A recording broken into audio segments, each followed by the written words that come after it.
The Rain Man Show contains adult language and discussions. If you're easily offended, do not continue to listen.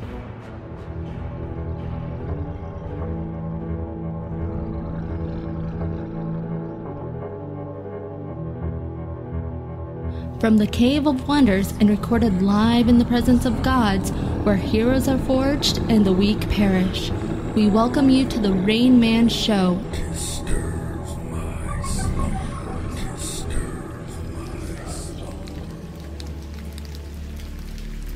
What's your name? Rain Man. Rain Man. Rain Man. Rain Man. Fuck you! That's my name! Rain Man. Set up, double-crossed, and left foot dead. Fuck me? No. Fuck you. Rain Man. Framed for murder, now he prowls the Badlands, an outlaw hunting outlaws, a bounty hunter, a renegade. But the few who remain, battle to the last. No one has ever known who got among them.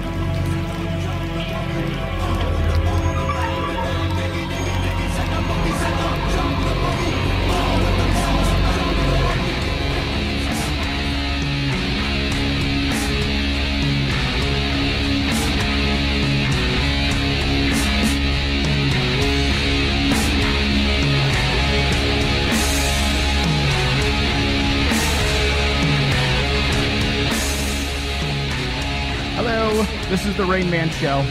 Rain Man Digital.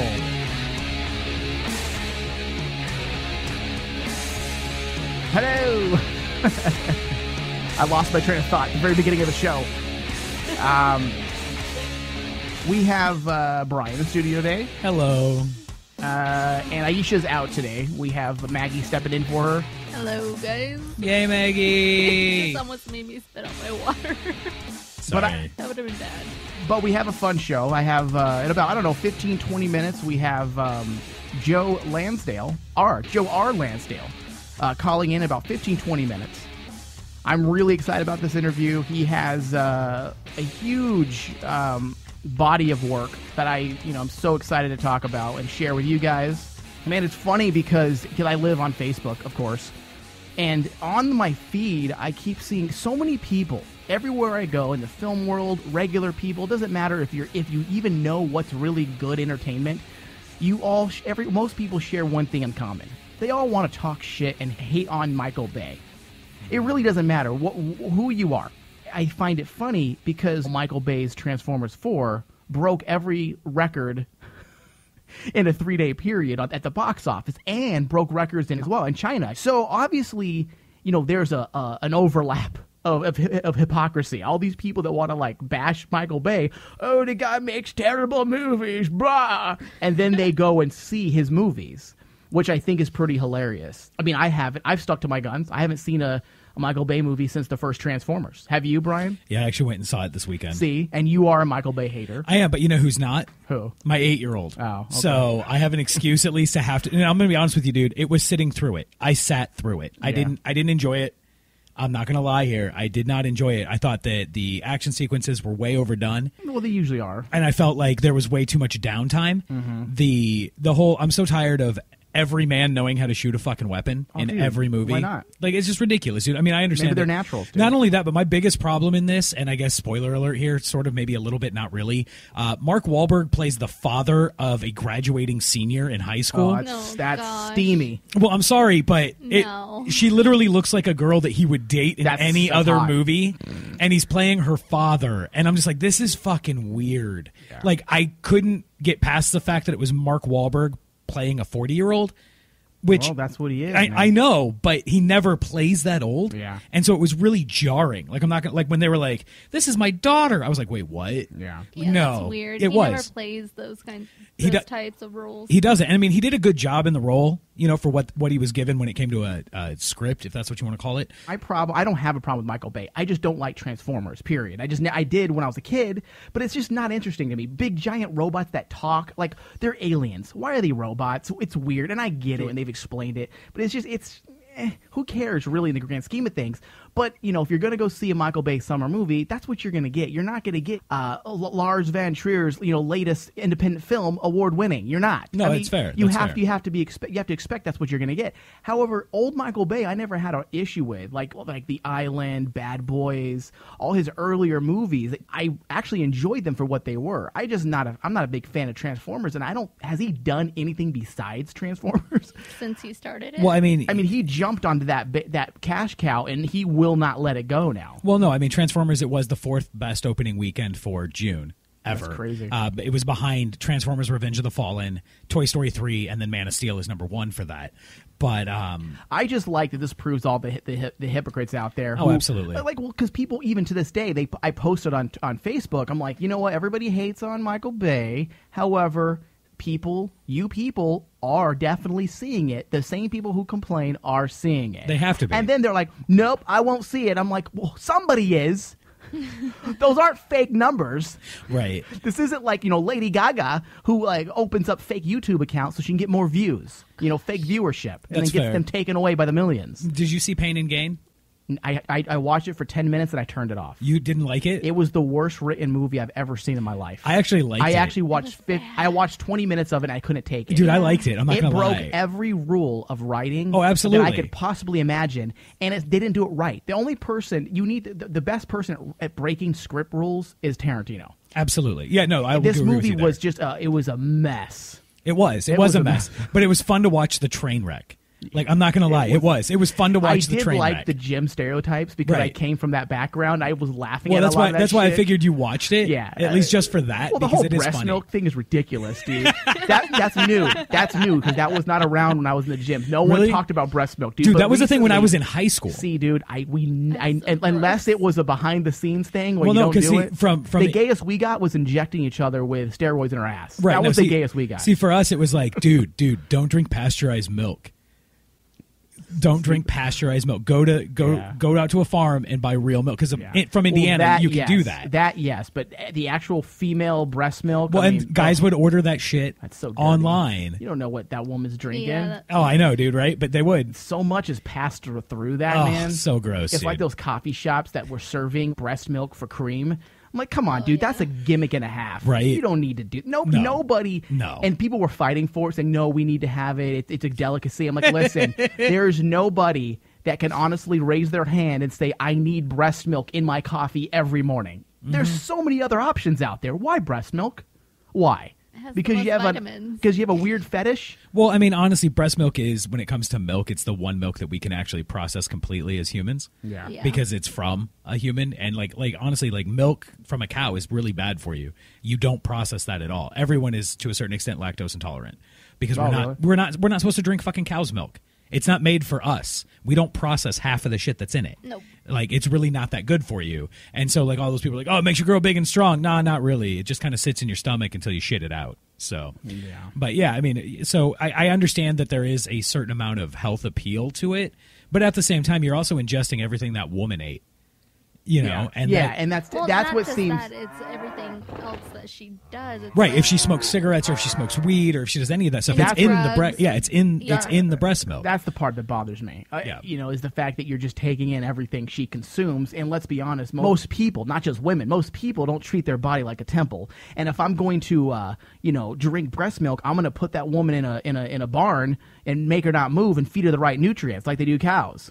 Right. You know, if we want to drink breast milk, let's just have an entire farm of just women standing still, attached to devices, Being pumped, right? Then I might consider drinking breast milk because then I know what's going in their system. Yeah, but the problem with that is then we start feeding them steroids so that the milk's healthier.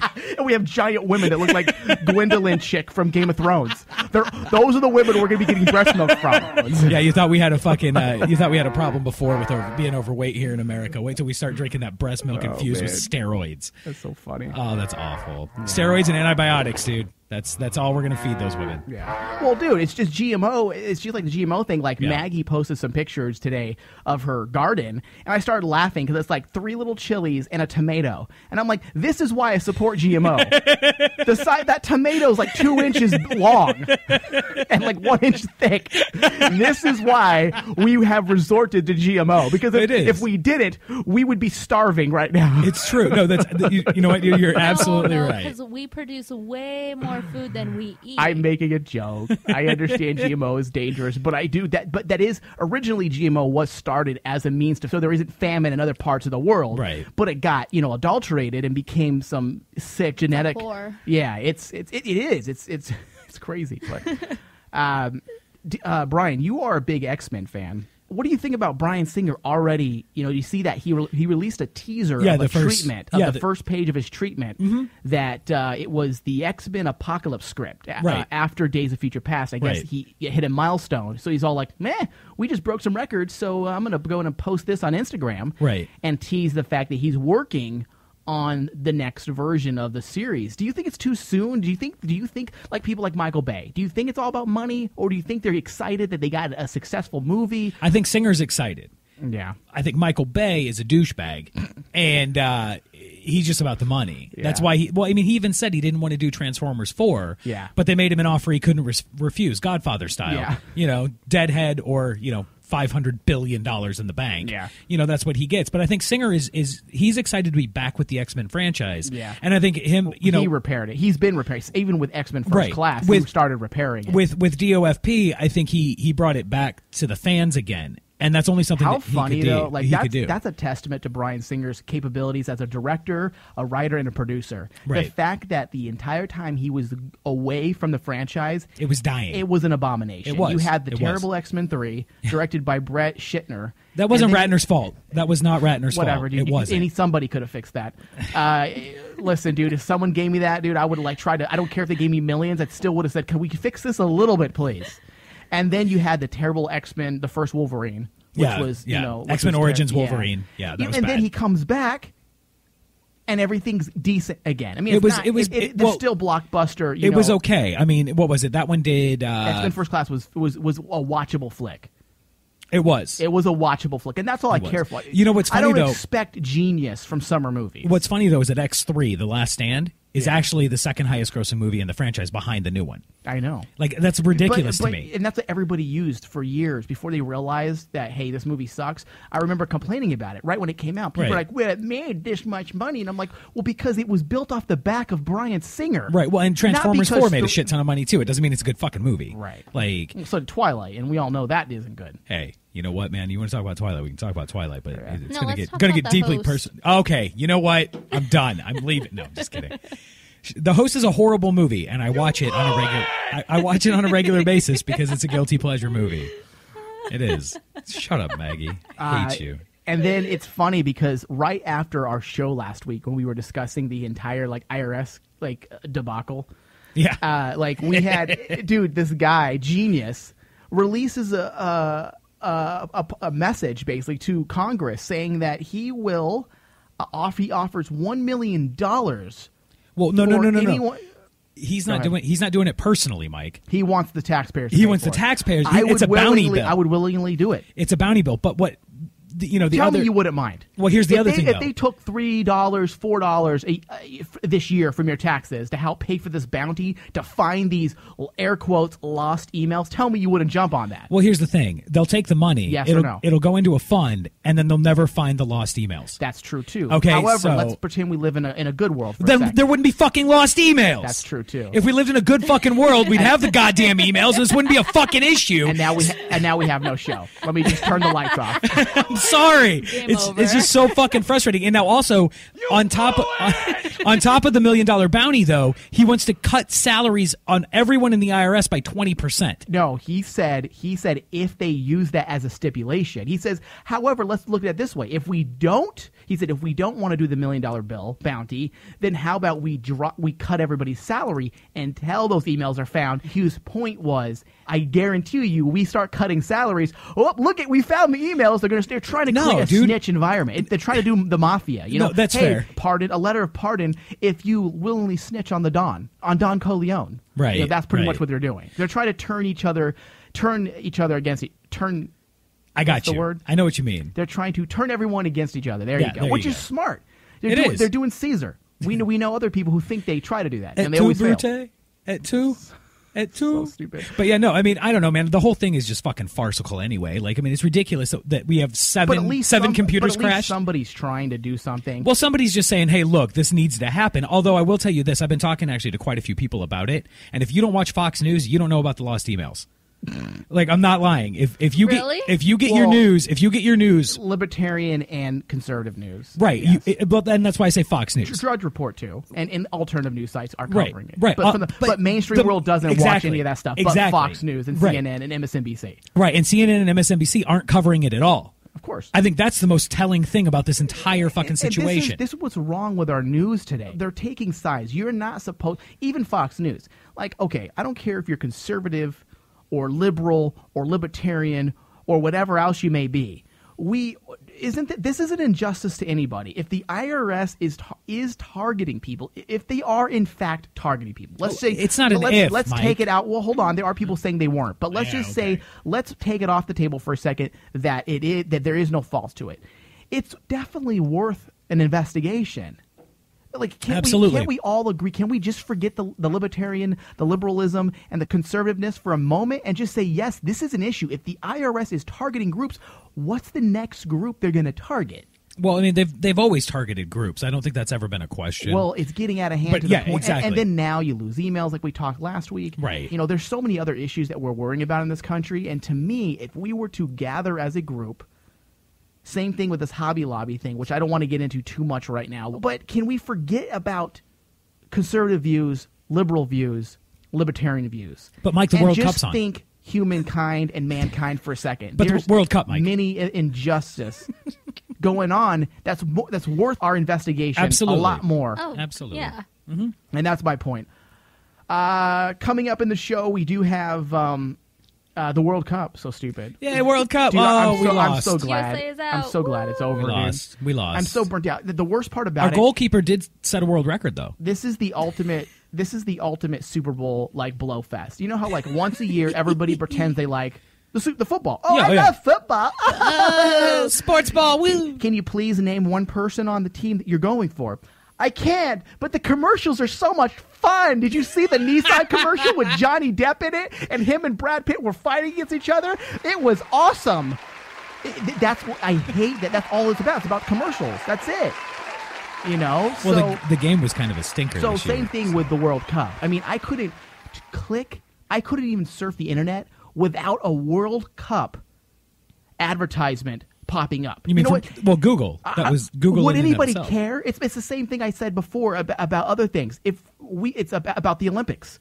Nobody really cares about the Olympics, but when you put it on in front of your face and all the other TV shows go off the air for the next 2 or 3 weeks, guess what?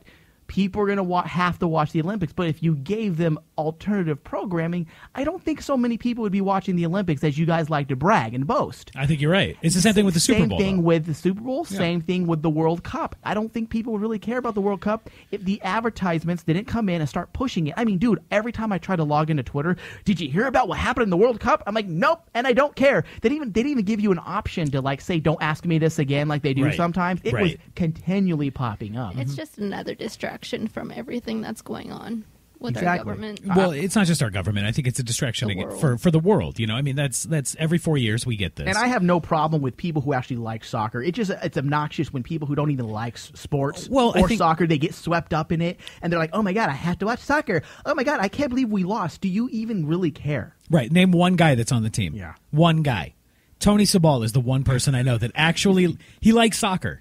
He does. Yeah. And Tony watches soccer. Yeah, and Tony watches soccer. Yeah, because the Philippines did so well at the World Cup. They have a great soccer team. Yeah. Mm-hmm. They dodge lava rocks all the time. It's kind of like dodging soccer balls, right? Yeah. If you can dodge a lava rock, you can dodge a soccer ball. I'm mixing up my sports. Yeah, a little bit, dude, a little bit. But no, I think Tony is the one person I know that actually really likes soccer, and I've got one guy that I work with that likes it, and yet everyone I know is like, dude, did you see the game? And like posting it on Facebook. And I love my some of my friends that are just anti-sports in general. Right. Because they're like, hey, I guess there was a game on today. And I'm like, okay, I'm so tired of that fucking Facebook post. Yeah. But at the same time, I get your point, dude. Like, you don't give a shit. And that's fine. Don't care. But don't pretend like you do if you don't. Don't post about it. Right. Just leave it alone. Yeah. Leave it alone. I agree. Okay, you know what? We do have Joe Lansdale calling in right now, so we're going to go to a quick break, and we're going to come back, and we're going to talk to him for a little bit. We'll be right back. Don't go nowhere. When the lights go out and the mercury rises, angels fall to the other side. Fear meets lust, just us colliding. When the lights go out, we own the night.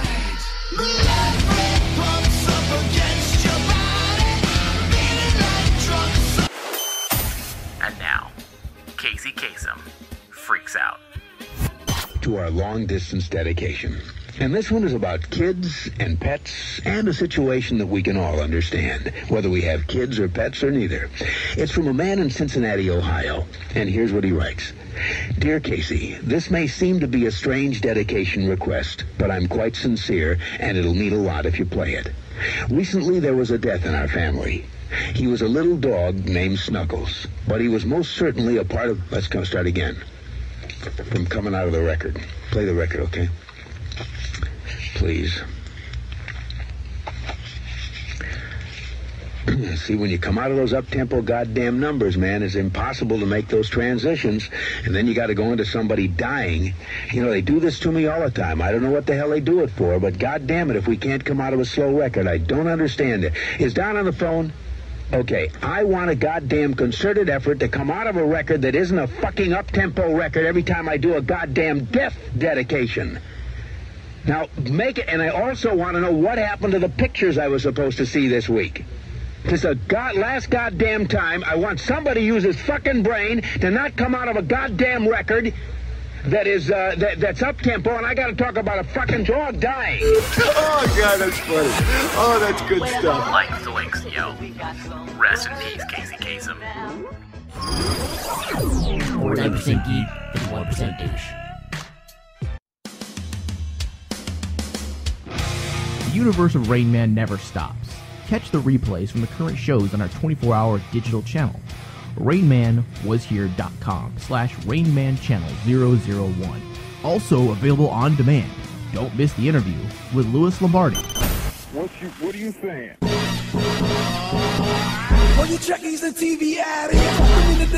All right, on the phone, I am a very lucky individual today. We have Louis Lombardi on the phone. And now it'll take me about 30 years to go through his resume.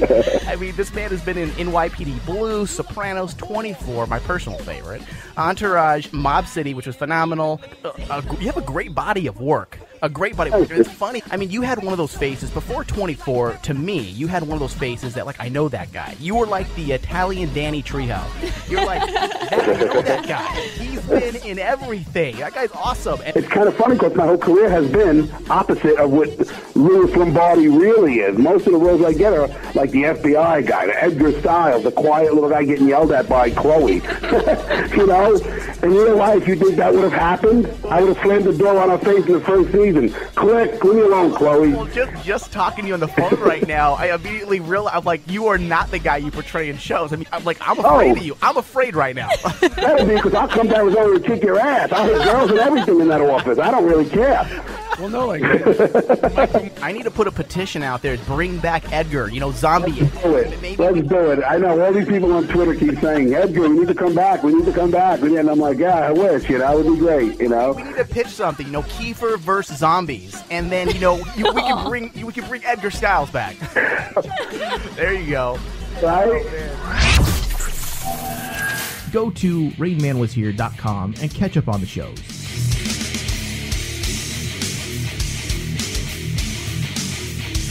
Have you ever wanted something so bad that you do just about anything for it?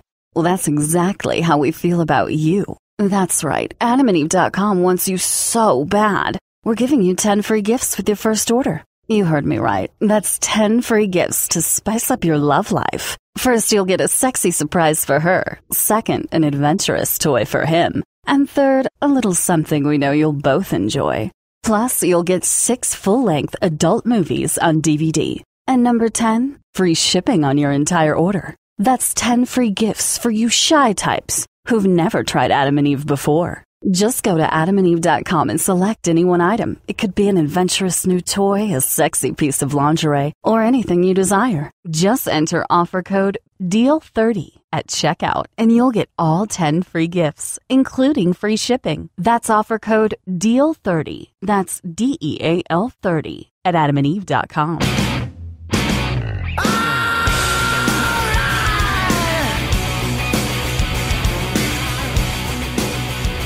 Go. All right, so Joe Lansdale is on the phone.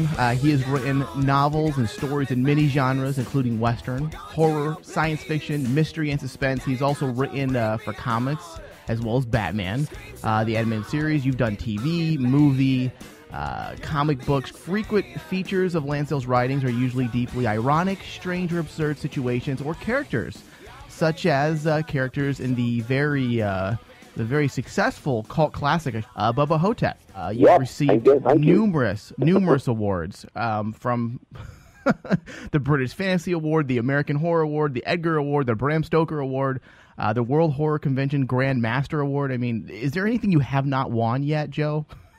No, not yet. we got to get that Oscar. No, I've now. been very fortunate. I need the Oscar now and the Emmy, But actually, I did work on the Batman the Animated Series, which won an Emmy. I didn't win an Emmy, but the series did. So at least I got to be close to one. There you go. It's definitely awesome to be you right now. I'd have to imagine. Well, I'm not hurting any. I'm excited. Things are going real well. They have been for a long time, but lately they've actually been going even better. And part of that's a lot of the adaptations and films. Well, let's talk about the biggest one that's happened recently, and then we'll jump to the other things. Yeah. But first, let's start with your most recent big project, I would say, is Cold in July, which seems to be really doing well with the critics and reviews that are coming in. I've been following it. I stumbled upon it by accident myself. I was looking for something. I said, you know what? I want to watch something really good tonight. I had no idea your book had been adapted. I don't know where I've been, and I just saw it on demand on DirecTV. Mm-hmm. And it happened to be the first day it came out, and I was like, okay, I have to watch this. Michael C. Hall, Don Johnson, and Sam Shepard, and it was based on a Joe Lansdale book. I'm like, this can't be bad. So it was fantastic. Well, I'm glad you enjoyed it. I mean, it's one of those things that back in the 1990 it was optioned by John Irvin. And people always go, John Irvin, the writer? No, John Irvin, the director. And we did Dogs of War, Ghost Story, Next to Kin's. And anyway, he had it for about 7 years, and I wrote a screenplay, and we tried to get it going, but nothing ever happened. And then it went fallow for several years, and then Nick D'Amici and Jim Mickle, the director, came along and optioned it, and they did a screenplay, and they did a variety of different screenplays over the years, because it took them another 7 years to finally raise the money and get the film made, and to get the great cast that they got. So I was very fortunate. Well, how did they stumble upon it? Is it you said 7 years ago? Jim just read it. Jim, I think he was talking about he had picked it up and he read it, and it hooked with him, and he just stayed up reading it all night. And when he got through it, he said, "Well, this doesn't do like anything I've read before, and it kind of twists your expectations." Mm-hmm.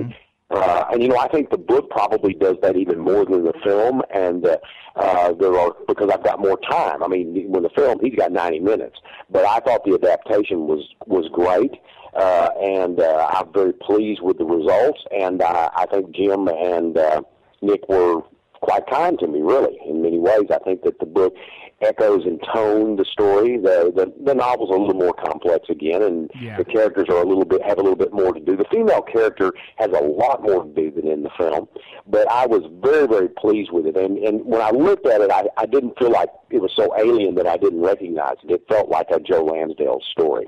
You always hear these stories, especially in TV shows and movies. People make jokes about the writer always freaking out about the filmmakers destroying their story. Yeah. But it's interesting hearing that coming from you, saying that they actually did it a service. You felt that they did good.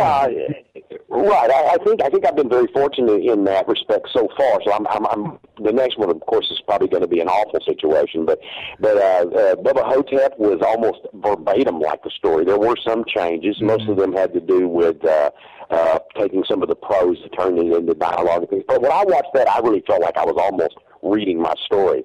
The incident on and off a mountain road, also directed by the Bubba Ho-Tep director, Don Coscarelli. Mm-hmm.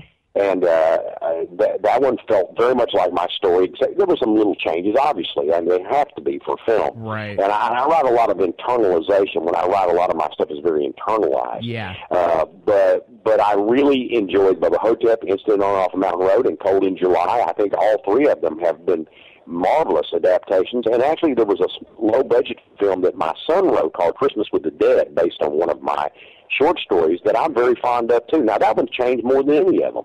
But it was just like if he'd have done the short story as is, it would have been like a 15 or 20-minute film. Yeah. But he took the beginning, the end, and the premise and built a middle for it. And that actually, though it's low budget, turned out really quite well, too. So I've been treated pretty well so far. You know, like I said, now it's time for them to, jump on me and crush me. Now it's time for you to get jaded, right? Yeah, that's right. So you can start being like all the other novelists out there and start like hating Hollywood. Yeah, those rascals, those rotten. Yeah, that'll be my next one. Well, I've certainly had rotten Hollywood experiences too, but fortunately they never got made. Most of the experiences were in the process of. Yeah. I've had some right on the verge of being filmed and with big stars supposedly to be attached, and everything fell apart at the last minute.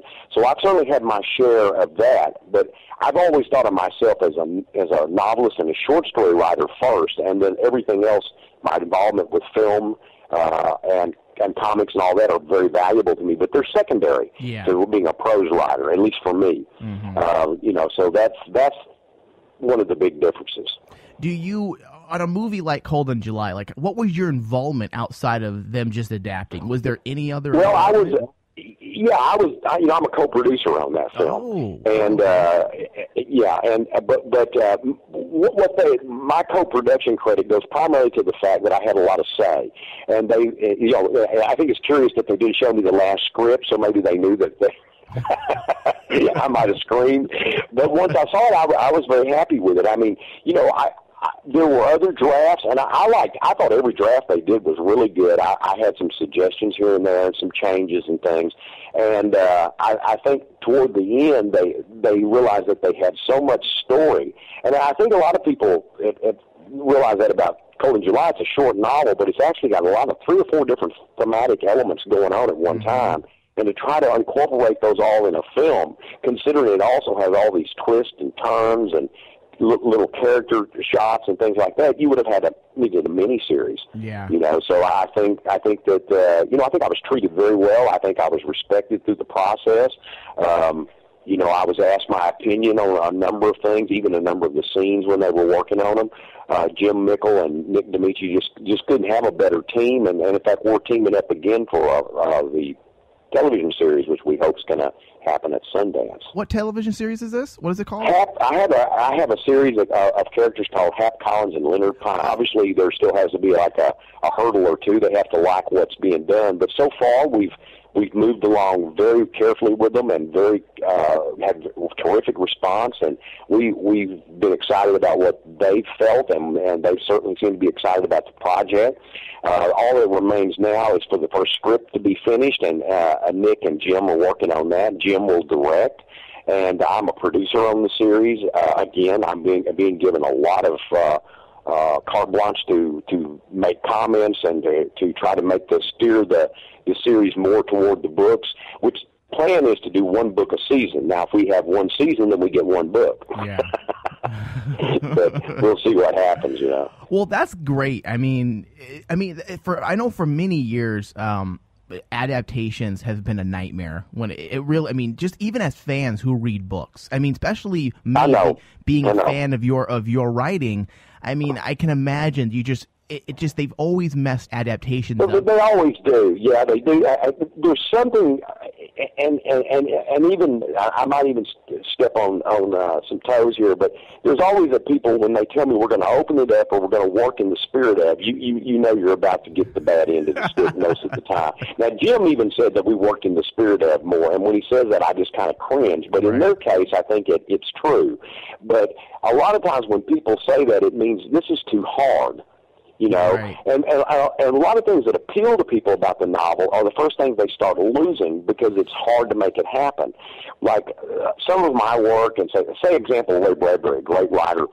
A writer, though, that the language doesn't really, the way people talk doesn't really work in a person's mouth unless it's a Shakespearean sort of actor, because that's not real dialogue, but it's magical dialogue on the page. And he also writes on water. That stuff just seems so visual, but when you try to reproduce it, it just lays there because you can't get those words, that poetry, that magic easily. I'm not going to say it's impossible on the screen, but a lot of times it's just because people are too damn lazy or don't want to think it through, or they don't, you know, I think a lot more novels could be adapted more literal than they are, because I've adapted some of my own, and when people read them, they go, I wonder why we didn't do that before. And I've sold 15, 16 screenplays and never had any of them made. And I even to Ridley Scott and John Irvin, different people. I've had some TV stuff done, the animated stuff. But I believe you can be far more literal with a large percentage of novels than what Hollywood actually tries to do. Right.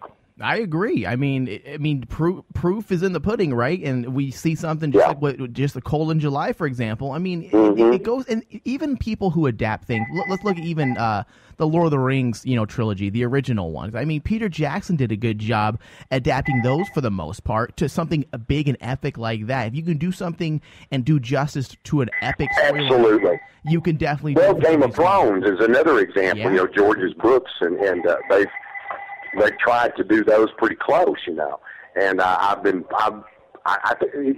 it just shows to me that you can do it. Yeah, well, that's the thing. There's a trend now in Hollywood, which is a good thing, is that you are seeing filmmakers taking into account now the original source material's author or writer. They're more open to it than they were decades past. Yeah, it's less adversarial than it once was. I think part of it is that TV and films said, well, we're a different medium, and we'll just take the germ of this. And a lot of times, too, you would have some director that was assigned to something that he really didn't want to do. He had other ideas, so he just reworked it to his own or her own, vision, as they like to call it, which means, we got the stuff we want to do. And sometimes it turned out great, and sometimes not. But more often than not, when people like a novel or love a novel, and then they go in and they watch the film, and they go, that's not even close. Yeah.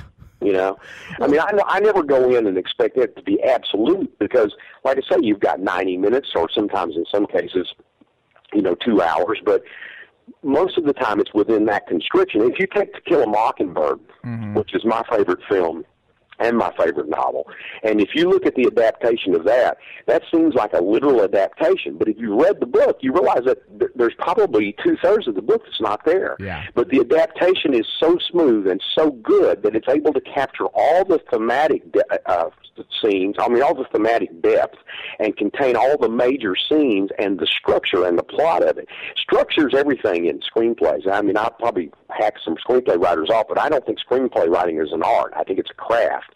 And the reason for that is that no matter how artistic that first draft is, you're handing it to numerous people to interpret. Yeah. So you have all of these different people. So if it comes out an art, it's almost by accident, or does all these right people get together and say, this is what we're going to do? Or sometimes like you have like John Sayles, when he wrote it, directed it, even had a bit part in it, probably built the damn scenery. I know he did some of that. And so those people probably come closer to that at times. But a lot of times when something's an art, it's an accident, or it's just one of those happy organizations of the right people wanting to do the right thing. Yeah. But so often is that when you write a script, no matter how artistic, how brilliant that script is, it's a craft, because once you hand it to people, it's no longer yours. It's no longer a singular person's, and it becomes something for everyone to interpret. The director, the director of photography, the actors, scene builders, everybody, all those people who are the set builders, is what I mean. All those people that are working on the film all have their own view of what it is that they're reading from the script, and that's also tied in with the amount of money they have to make the script, right. The weather. So many different factors come along. So that's why I always say it's a craft, not an art. Yeah, that makes sense. I never looked at it that way, but that does make sense. Do you have aspirations at all to possibly get behind the camera yourself and maybe direct something from on your own, like maybe write the screenplay and direct it, do the entire package? Well, growing up, I never had any urge to direct. I always wanted to write. That was and I did martial arts, and those two things I've done all my life. But in the early 80s, I began to want to see something of mine filmed, and I thought maybe the only way I'm ever going to see this happen is if I direct it. But then somewhere around in there, I began to get options and people were doing it, so I just kind of forgot about that. But in the last 5 or 6 years, I have seriously considered it, and I think that I am working for at least giving it a shot. I'd like to do a film or a TV episode or something like that at some point. Now, whether I'll be allowed that opportunity or whether I can force that opportunity, which I've always believed. I don't believe in luck. I think you make your own. Right. Is another thing to be seen. But right now, that is a plan to at least direct once, maybe more.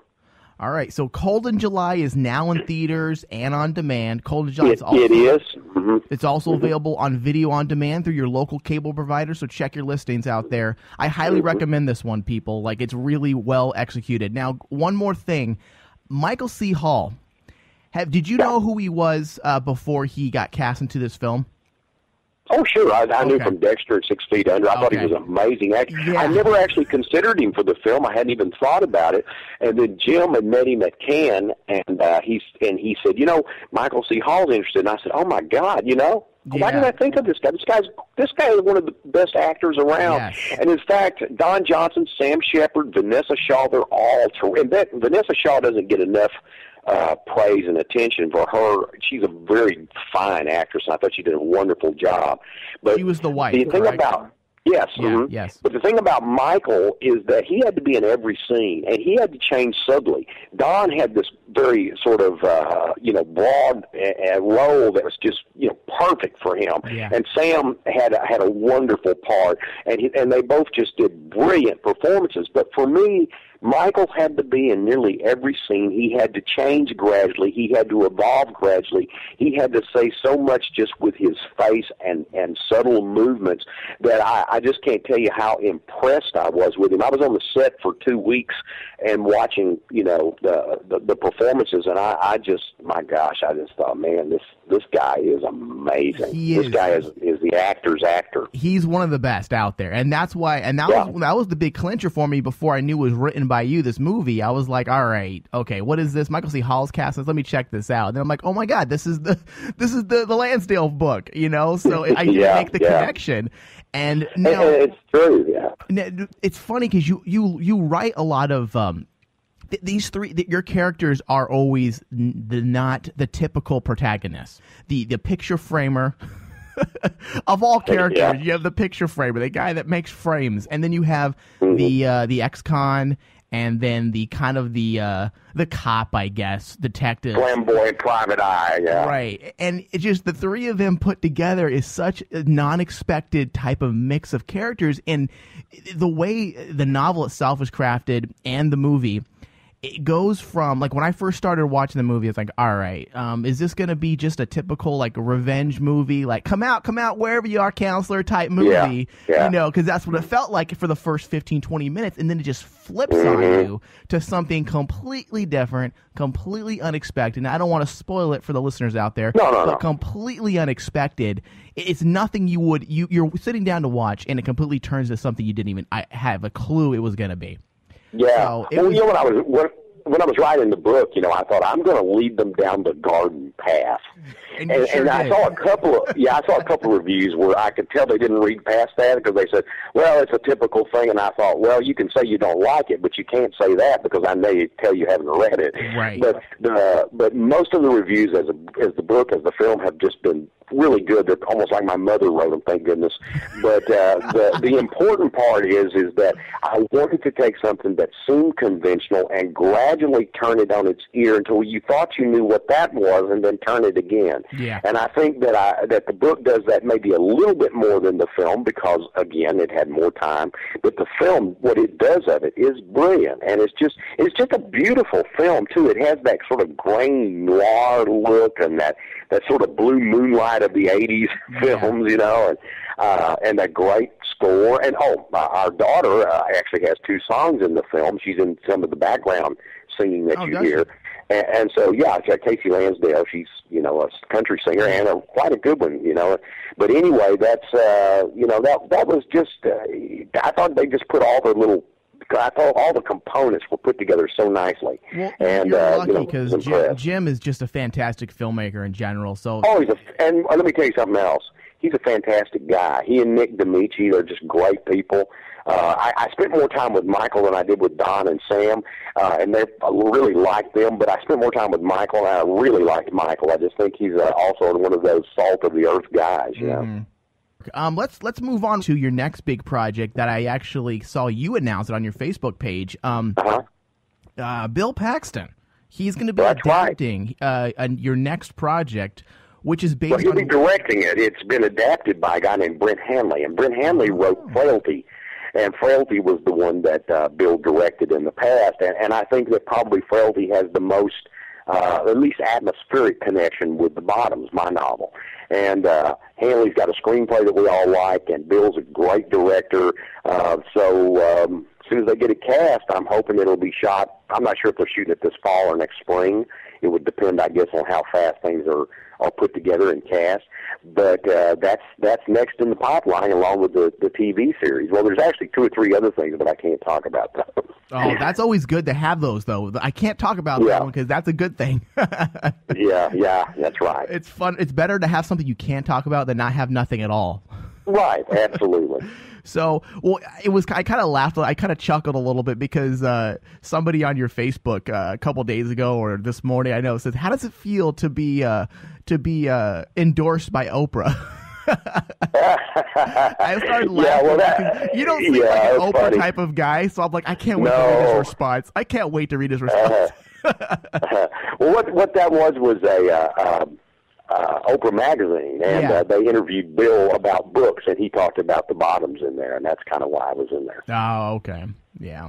I didn't think Oprah actually reached. I think these are a little too rough for her type of reading, I think. Might be. Yeah, might be. The Bottoms may be in some ways closer to the sort of thing that she's endorsed some pretty strong books in the past, you know. A lot of what she's, she did East of Eden, you know, which was obviously a reprint of the old John Steinbeck book. But The Bottoms might come as close to anything that she would, you know, actually herself read, I think. But I thought it was very fun to be in the magazine. Of course. I mean, and also additional, who knows, she may have a completely different demographic that may all of a sudden be like, all right, let me check these out. And you have now you've opened The Bottoms.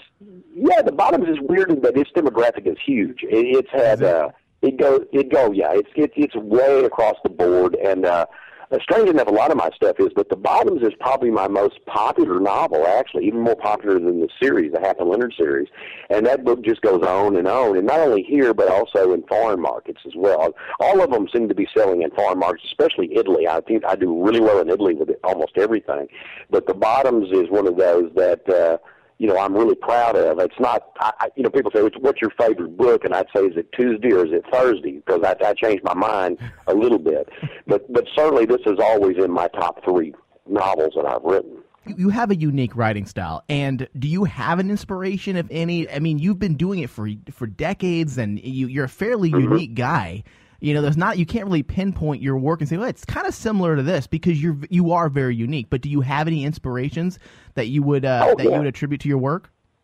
Oh, well, yeah. I mean, and there's sort of the thing with me is that probably I have a really broad interest, and maybe I have a short attention span. I don't know, but you know, when I was growing up, strange enough, the writer that made me want to be a writer was Edgar Rice Burroughs, who wrote Tarzan and John Carter of Mars. Brilliant. But the writers who the stuff that really influenced me were probably Mark Twain and Jack London and Rudyard Kipling and Robert Louis Stevenson early on. And then The Twilight Zone, because then it introduced me to writers like Richard Matheson, Charles Beaumont, and a number of others, you know.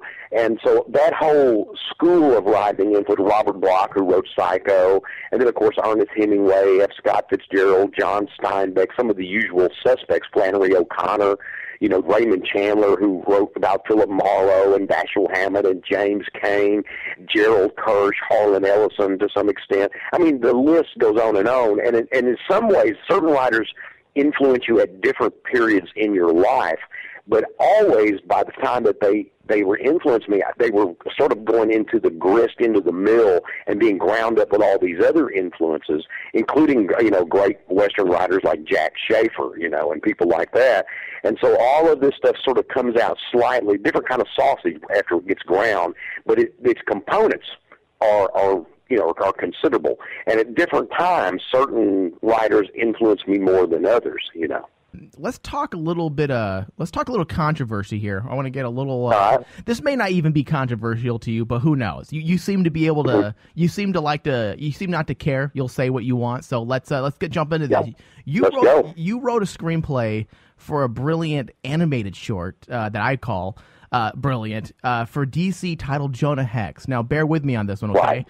Now, it was part of the DC Showcase series back in 2010. I definitely suggest people checking it out. Now, you look at something like that, and you compare it with the film that DC did the same year, which I believe was 2010. Now, what do you think happened? Like, how can they allow something like what you did, which is so good and true to Jonah Hex and the Weird West genre, and then you see something like the major motion picture that was just, it was miserable. I mean, I'm just going to go out on a limb here and say it was bad. Well, you know, the original script that was done, and I'm having a blank here, the guy that did Cranked, that original script was very, very close to my stuff. It was very much inspired by it, and it was a very fine script. And had they shot that one, everybody would have been happy. But I think it has to do with, it goes back to what we were talking about originally with Hollywood, when they got ideas, and sometimes they don't understand this material. They don't understand why people like it. So the first thing they do is they go in and totally tear out the lining, the stuff that makes this work for readers and viewers, and they destroy it. And it really has more to do with ignorance of the material than anything else, and a certain conceit that we know better. And then I don't know if the actors had any impact on how it was done or whatever, but that sometimes happens, and sometimes that's wonderful, and sometimes it's not so wonderful. Yeah. There's so many things that could have caused that to go bad, and I have no idea outside of the fact that I think that the original script should have been used, and that by the time they got to it, they had sort of made it this over-the-top sort of crazy thing. But Jonah Hex is certainly that. The Jonah Hex comics I wrote, they're pretty wild. But there are certain ways to handle the characters that, if you believe in the characters, you'll almost believe in anything. Right. And I just don't think they were able to do that. They weren't able to capture. Josh Brolin was perfect for the part. Oh, Josh Brolin was great. Perfect. Yeah.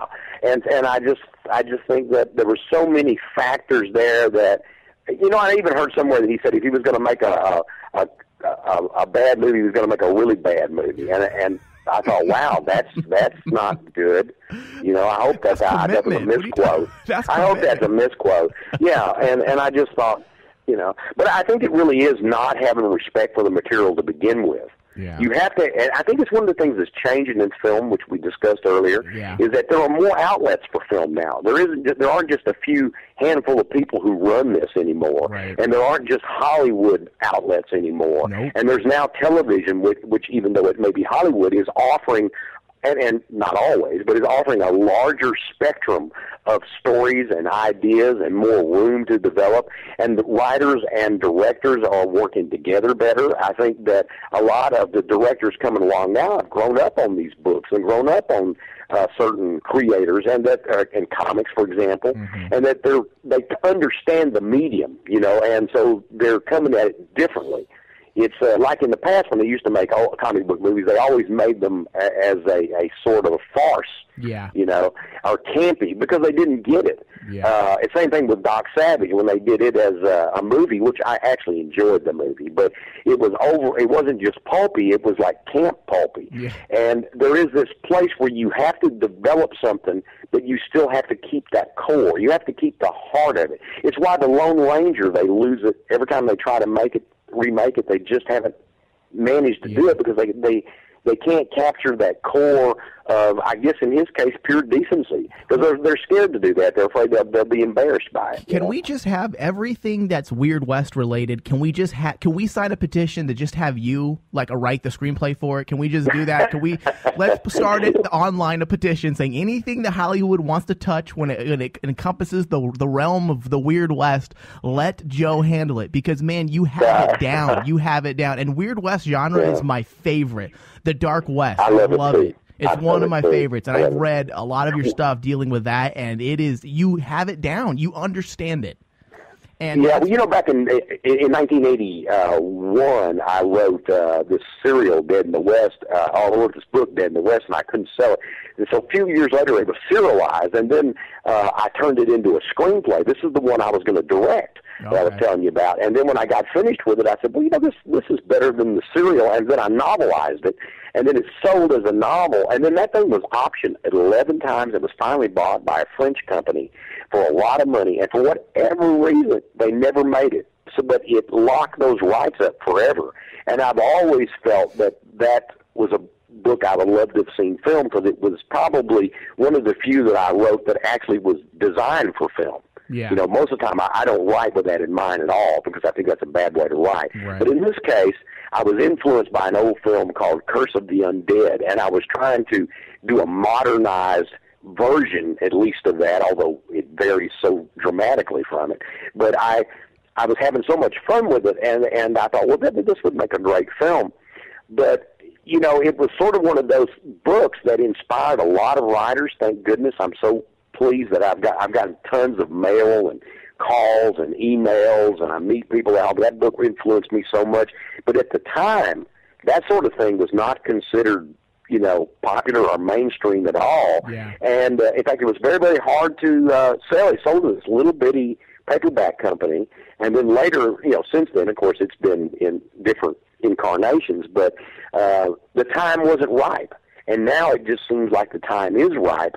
So that's what makes the disaster of the Jonah Hex film even worse, because the time was right, but now they probably killed Jonah Hex for another 10, 20 years. Yeah, sadly. We also need you to adapt and write the screenplay for the John Carter series. Can we have you do that as well? Yeah, I would love to do that. I have a stack of work that I just want you to do, Joe.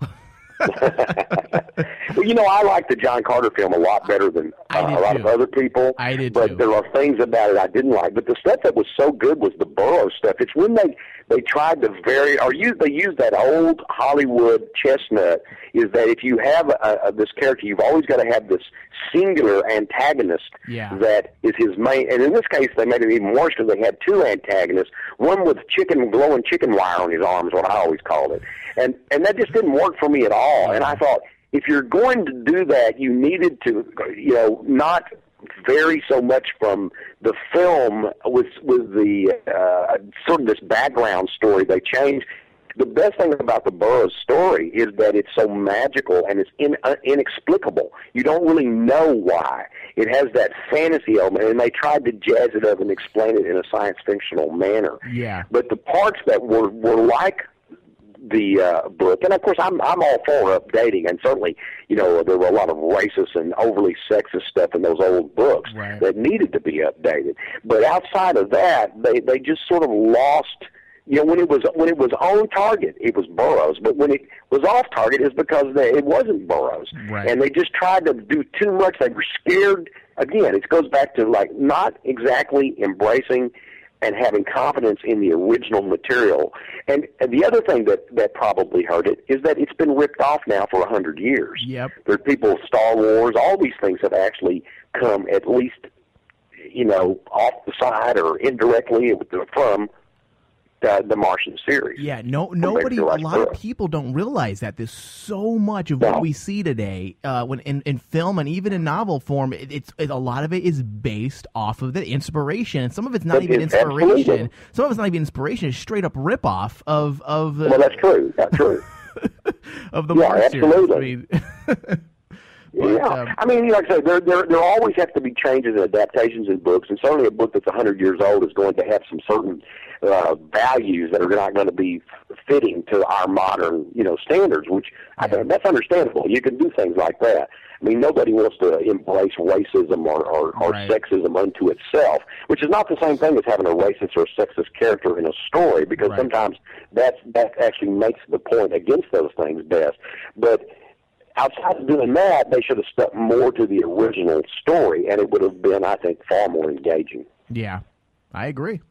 Now, how involved are you with the prequel to Bubba Ho-Tep? Are you allowed to talk about it? Well, the thing is that that's gone on without me, and Bruce decided he didn't want to do it because he didn't like the screenplay. But now there's talk of something else. So, I don't know. Maybe something will happen, maybe not. Right now it's still up in the air. So they're actually they're actually moved on without you? So you're not involved in this? No, I wasn't involved for a while, but I think I'm involved again. Let's put it like that. Okay. And some of that problem's been me, because I didn't think there ought to be a prequel or a sequel. But then, as time went on, and Bruce wants to do it, and Don wants to do it, and I started thinking, well, maybe there's a way to do it. So let's just say that it's in the air right now. Okay. And that's as far as I'll take that. Hopefully, and I'll say it for you, but hopefully the filmmakers that are in charge, the producers in charge, will be smart enough to say, listen, let's bring this man in, because he knows what he's doing and it's his thing. Well, certainly Bruce has felt that way, and I think Don has too. Yeah. I think that they would like. But I think at the time I wasn't available, and I think that I had other things going on when they were first doing it, and I wasn't able to get involved, and I wasn't as excited about it at that point in time. So, things change. So I've been in and I've been out. Yeah. Did that put you on the map when it came to movies? It certainly didn't hurt. That was the first film.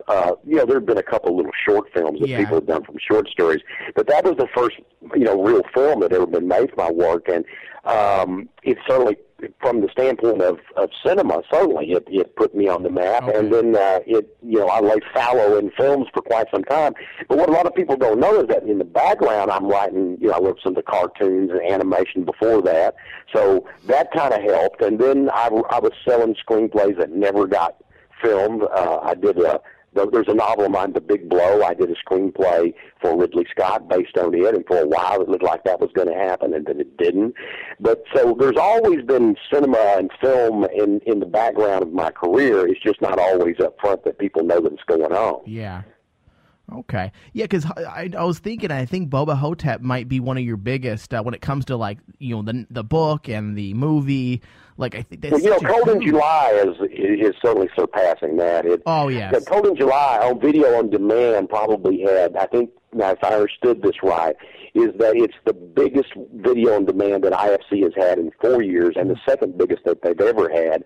And it's opening in UK next week, and it's opening big there. I mean, the ads and the promotion there are surpassed what was done here by quite a bit.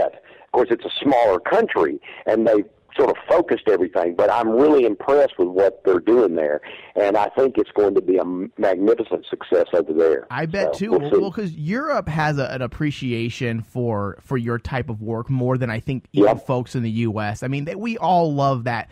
I mean, the people in Europe love the pulp. They love the film noir-ish style. They love the Weird West, the spaghetti western style stuff that you have done. Right. So, I mean, yeah, I think it's going to do pretty big out there. Well, that's good. Maybe we'll get a sequel. Yeah. I don't think that's the type of movie to do a sequel. No, not much sequel there, no. But the only thing is that Jim Bob Luke, who's in it, is in the Half and Leonard stores. He's not in all of them, but he appears in Bad Chili and a couple of others. All right. And so, and if they do the TV series, we're hoping that we can convince Don to come in as Jim Bob in a couple of places. Yeah, that's good, and that's being produced through Sundance. You said Sundance, yeah. And like I say, we're we're at that stage where we're hoping that they're going to like the the pilot screenplay, and that it'll go from there. Actors will be picked and so on. But awesome. All that remains. So far, it's gone really well. And again, like I said, Sundance has been very good about trying to let the series be the series and not trying to recreate it. Yeah. But talk to me later. All right, really. But my feelings are good. Yeah. Good. That's good. I hope that works out because I'm actually excited about that when I read about it. Now, you mentioned on your Facebook page that, and this may be something also considered controversial to some people. It's all you mentioned on your Facebook that you're a little burned on the zombies. Do you think mainstream is churning them out way too much? And what do you think is the appeal of the zombie? Why is zombies taking over the world? Why are we obsessed with zombies? I've heard all kinds of theories, and I just don't know that there's any true answer to that. I think probably that, a lot of people are first exposed to this for the first time, in the last few years. And they go, oh, well, that's cool. Because before that, it was sort of a niche awareness. It used to be just drive-in movies or old TV movies with the other, there's a different kind of zombie that we think of now. That in the old movies, there was none of this, they eat your flesh, they choked you to death, or they broke your spine or something. Right. But in later on, when George Romero came along, he created a new monster, in a sense, and a sort of combination of zombie and ghoul. But as to why this particular creature is so appealing, I've read so many different versions of it, and I really don't know. I think just the idea of something mindless coming after you is really scary, and also horror of any kind seems to work best during times of economic depression and things like that. People tend to, want to be entertained, but I think that these monsters begin to represent all of those pressures from the outside, and to see the zombie get shot in the head's like, I'm shooting recession in the head, or I'm shooting, my worries in the head. And that's very superficial, but I think that's part of it. And I'm not an anti-zombie fan. I'm just saying that there's and I've written several zombie short stories and novels, but it's just that there's so much of it. It's like what happened to the vampire years ago. I used to be a big fan of vampire films, and then suddenly they're everywhere, and I'm not a big fan of the romantic vampire, and that's just my personal taste. And all of a sudden, it's just, you're inundated with it.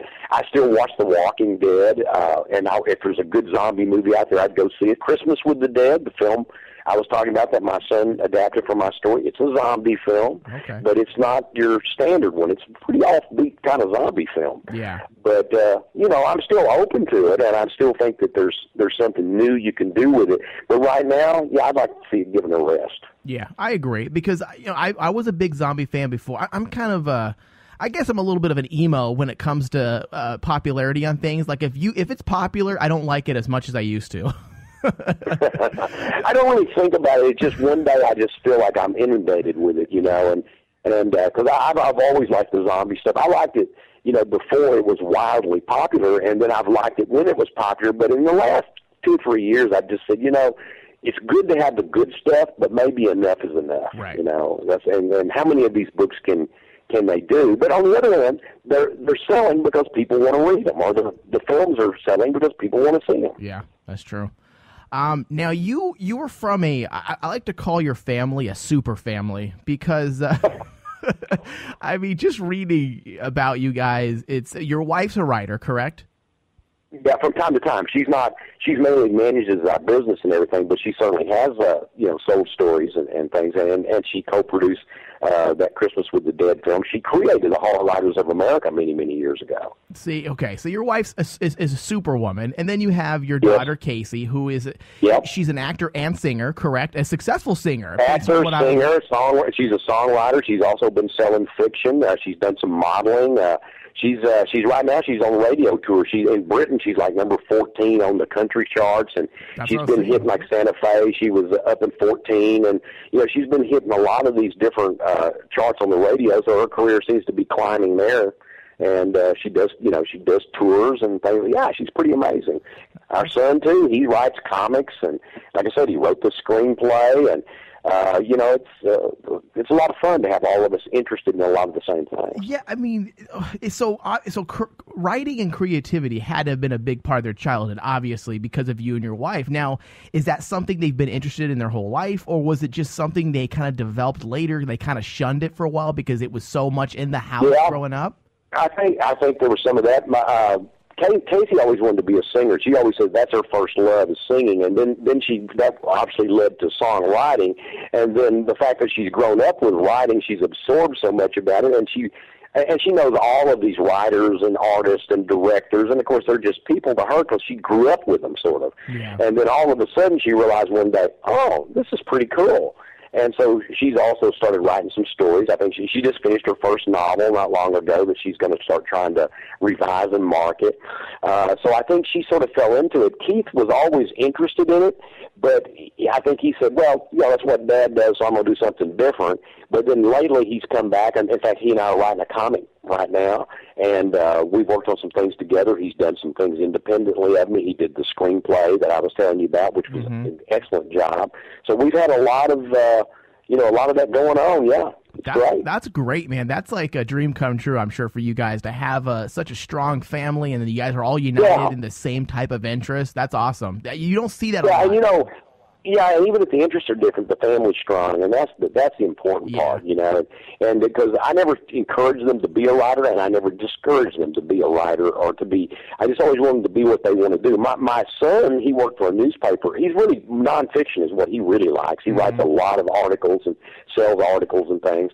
But he worked for a newspaper for 4 years. He's a dispatcher at the police department right now. He has a degree in journalism, and I mean, he's just he's out there doing different things and getting different experiences and writing on in part-time. So, that's just wonderful. I can always appreciate when you see a strong family working together and thriving together. It says something about parenting when you see a family thriving together, especially in this day and age. So congratulations to you guys.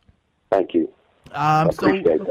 No problem. So the movie is Cold in July. It is out now in theaters and on demand. Check your local cable provider for your listings for the video on demand. I highly recommend the film. Joe, thank you for your time. We won't load it, but I appreciate your time. You bet. Thank you so much. Hopefully we can do this again in the future if you have another project that comes out soon. Well, thank you. All right. Keep me in mind.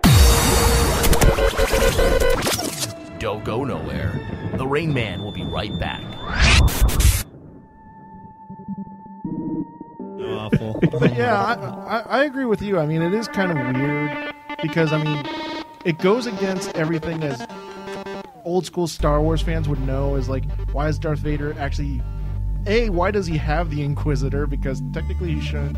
If he's a Sith Lord, he shouldn't have the Inquisitor. It should be him that's tasked with getting rid of all the Jedi. Unless he's doing like a Tyrannus did and kind of have your own people underneath you. Because it seems like they're always on the edge of wanting to take over their boss and kill their master. It seems like none of them are loyal to each other. They all, like even Emperor, Palpatine was like, have you ever heard of Darth Plagueis the Wise? Or whatever his name was. Darth Plagueis.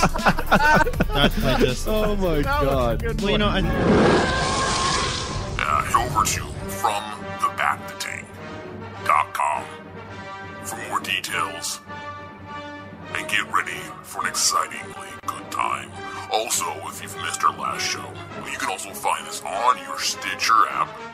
Search Back to Tank. Add us to your favorites.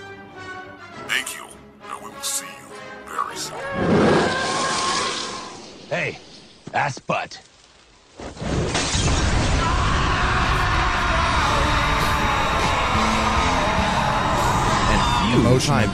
We see Dean's emotions, and as an older brother, like that destroyed me, that episode. I still love it to this day. It's got as messed up as the idea might sound a little bit. It's got like that old Yeller kind of thing where you have to put down. No, like put down this dog here. Not to be degrading. I gotta put down this bitch here. Not to be degrading, but to have to end something that you love, whether it's a relationship or a dog or anything like that. You guys just get to take it. I like that episode, the brother relationship, how sad it is for Sam. and everything about that. I'm sorry, Thomas. I just ruined your. You guys you just shit all over that moment. I'm crying, dude. It's just so funny. I made the comparison, yeah, but I think that episode speaks volumes about their relationship. It's kind of like where the red fern grows. You want to compare to that next? Oh, Jesus. Oh, I literally have tear in my eye. No, I love that episode, and I will stand by that. No, I'm not making fun of the fact that... No, I know. You're making fun of the reference. The reference was funny because, A, she's a werewolf. It worked. It worked so good. I'm laughing at the fact that it was perfect. Oh, God. Whew. All right. So that's my number 5. So now, stop crying, Mike.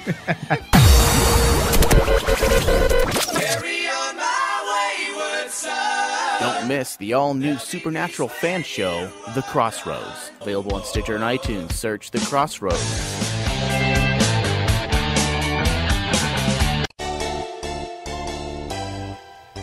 This is Gregory Darkside Holmes. This is David Sabal. And this is Tony Sabal. We're all from Comic Book Chaos, brought to you by Propaganda Podcasting Network. Also, formerly, a bunch of guys that used to work on a place called Cazador Radio. Jesus. And you are listening to Rain Man Digital. So check out all their great shows, Rain Man and Supernatural. And From the Back to Tank. Oh, you're on. Oh, that's right. You're on that. Yeah. Yep. Just ignore David on that show. How soon we forget.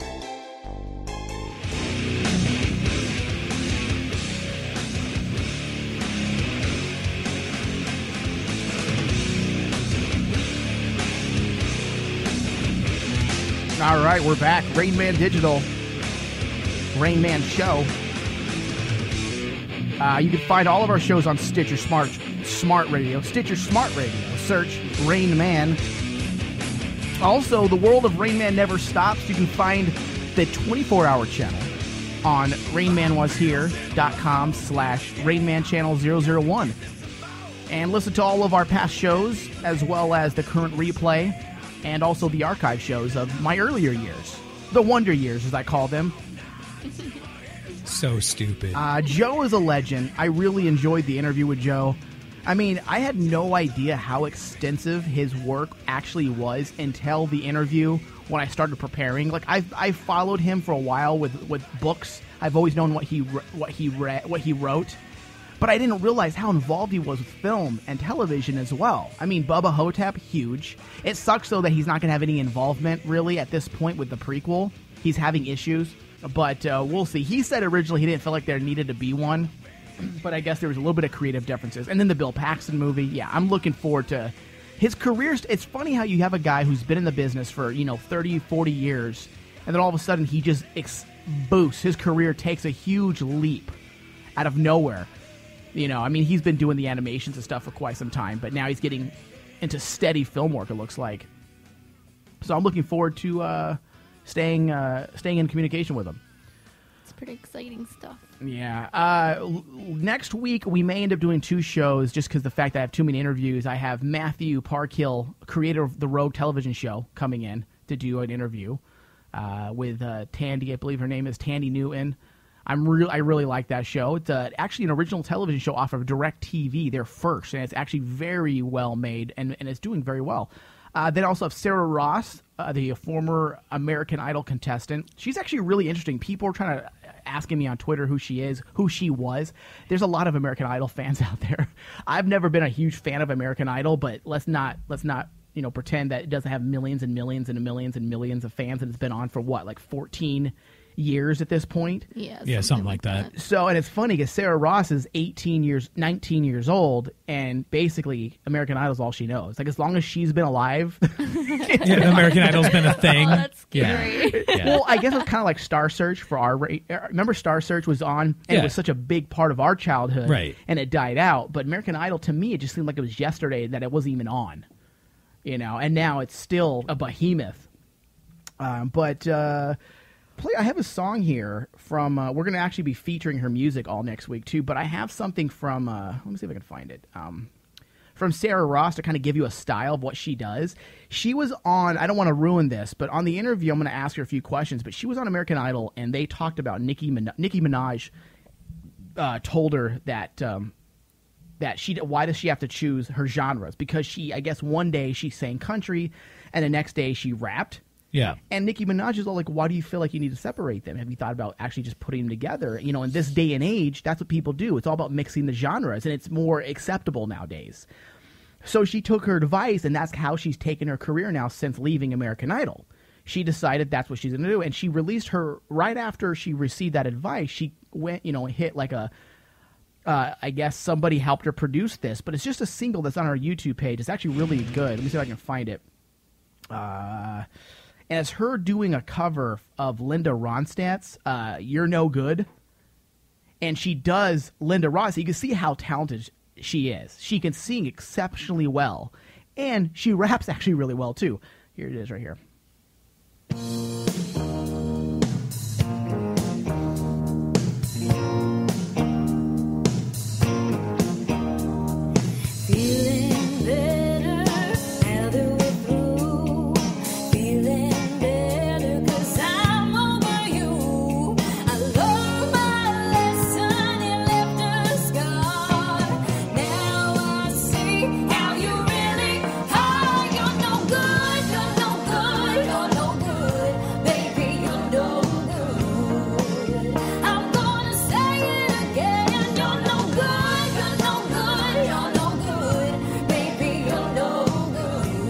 All right, so we could tell right away she can sing the hell out of a tune.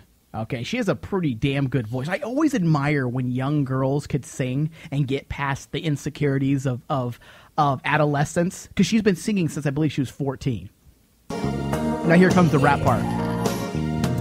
Yes, I broke a heart, that's gentle and true. I broke a heart over someone like you. I beg his food and me. I want to blame him if he said to me. Also, the difference is she has she keeps her voice trained while she's rapping, meaning she doesn't let the vocals go, which a lot of rap girls leave. They don't have the voice. They don't have the pipes to actually hold the vocals. Right. So they just mumble and breathe very fast, like Nicki Minaj. She's actually using her vocals to actually, put out the rap verse as well. You're no good, you're no good, baby, you're no good. I'm gonna say it again. You're no good, you're no good, you're no good. You're no good, you're no good, you're no good, baby, you're no good.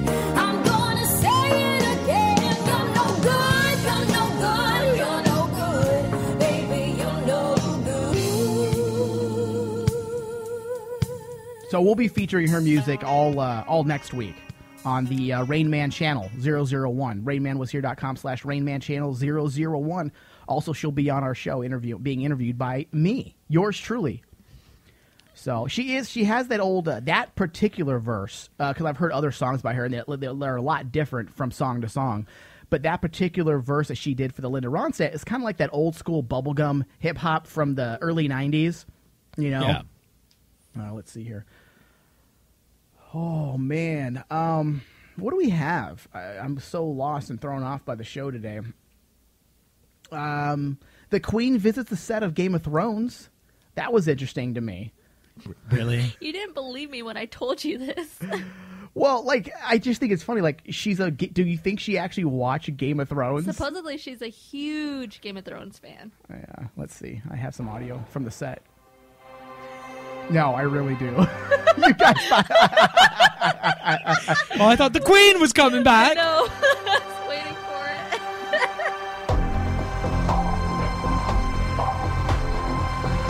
I don't think we imagined we would have a set on which to have the Queen, so. This is kind of surpassing all expectations in a big way. I had the jitters. I think my knees started shaking, but I was so excited to meet Her Majesty. I didn't expect. See, people care about the Queen. They're all excited. Yeah, the British. Well, no, because we got into an argument with Fatty McGee from the network we don't mention, who was saying that nobody cares about the Queen in Britain. They don't care. They're a laughing stock to them. And I'm like, they respect them. They respect them. Is nervous. I'm not saying they worship and idolize them and kneel to them. They respect them. But they respect them. They are, socialites to a lot of extent now, but they're not viewed like as a, what's it called? What's that Paris Hilton bitch? Like, they're not compared, because he was trying to call them, basically they're no different than her, like a socialite. as I was, but I got very overwhelmed when she appeared. That's part of the reason I thought, don't say anything rude.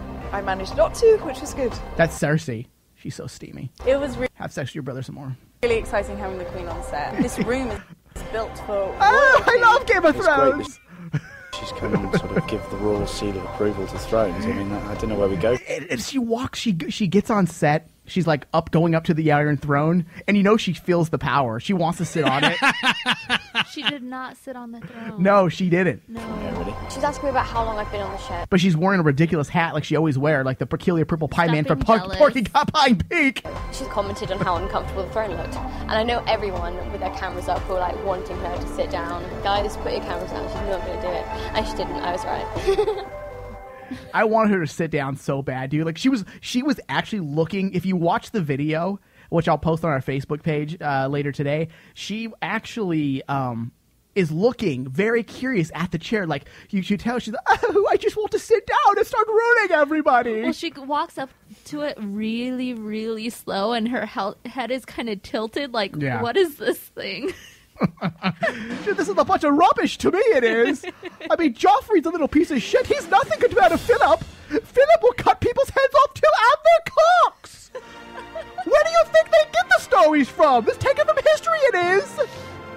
But I still haven't seen anybody with a ridiculous hat yet. Where's the characters in Game of Thrones with the awesome hats? We need more hats. Neckbeard? Is that what we call him? We call him Neckbeard? Who's the writer of Game of Thrones? What's his name? I forgot. I keep wanting to call him George Romero, but that's the old fuck that did the zombie movies. It's George R.R. Martin. There we go. Neckbeard. I call him Neckbeard. I almost ran into him at Phoenix Comic-Con, like literally run No, into him. you almost ran into his beard. I didn't see him. He's so short. His neck, I should say.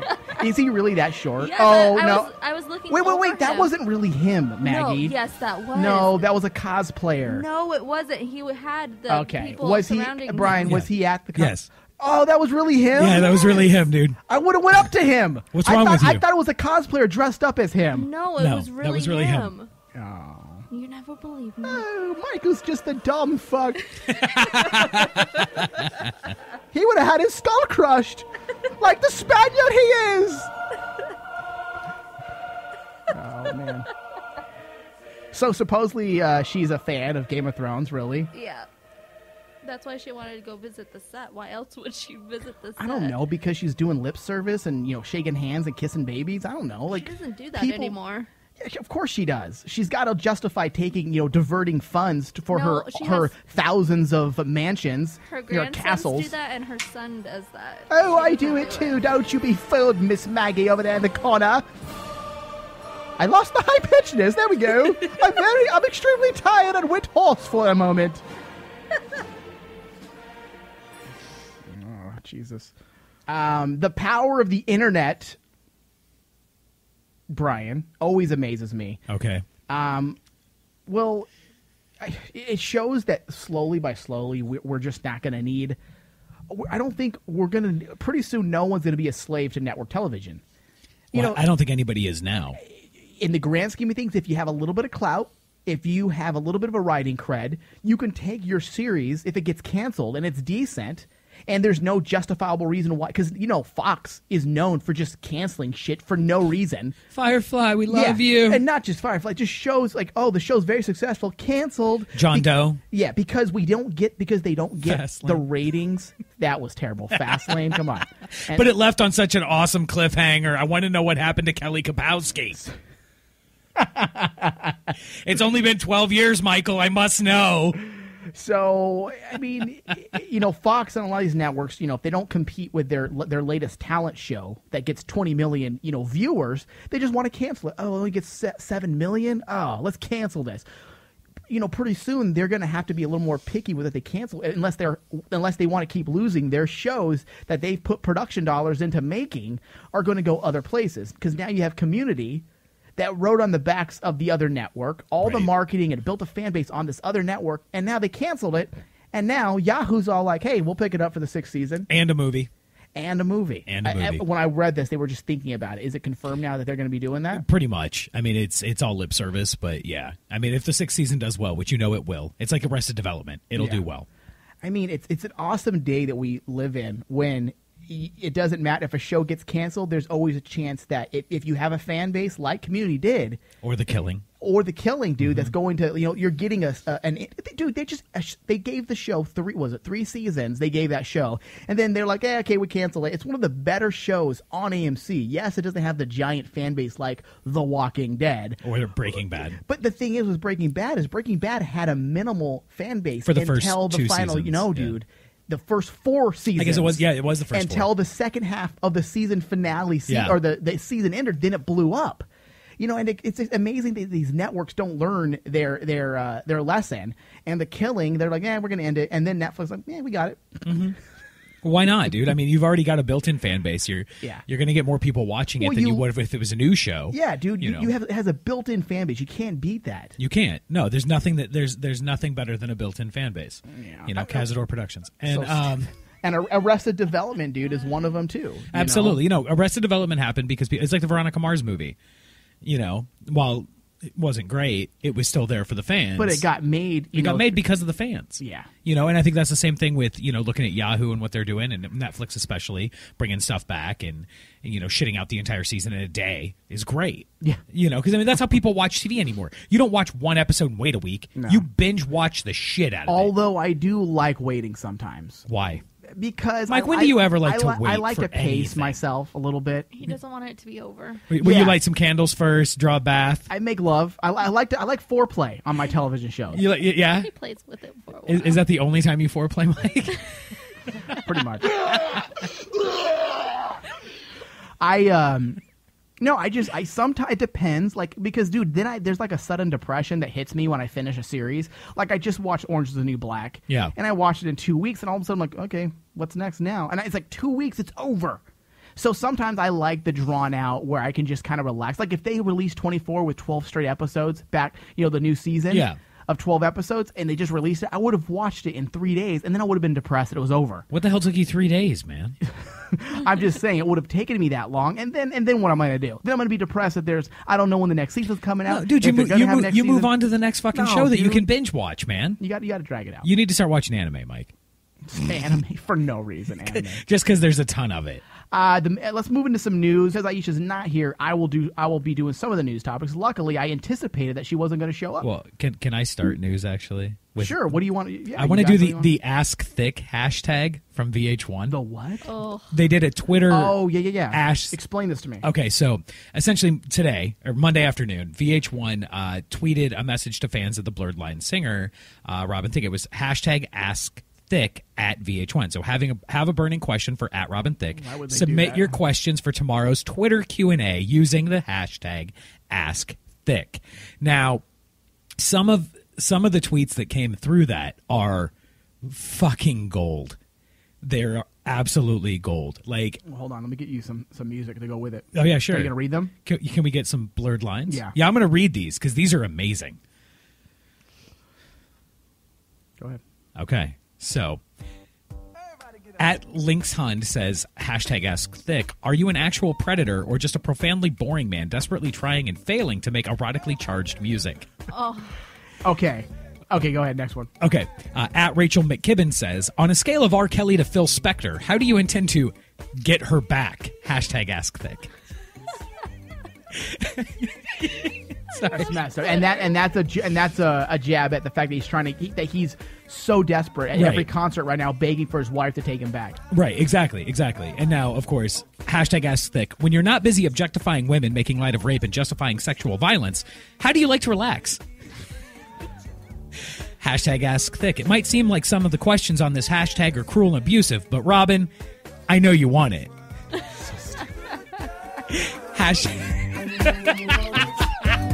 Hashtag Ask Thicke. Will Pharrell be writing the best bit of the answers for you?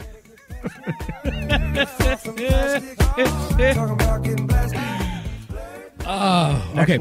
Hashtag Ask Thicke. Once you've cracked hug me, any thoughts on what rhymes with misogynistic douchebag? Oh, and this one is great. This is from @TechnicallyRon. He says, #AskThicke. What's it like being the human personification of a midlife crisis? Oh, shit.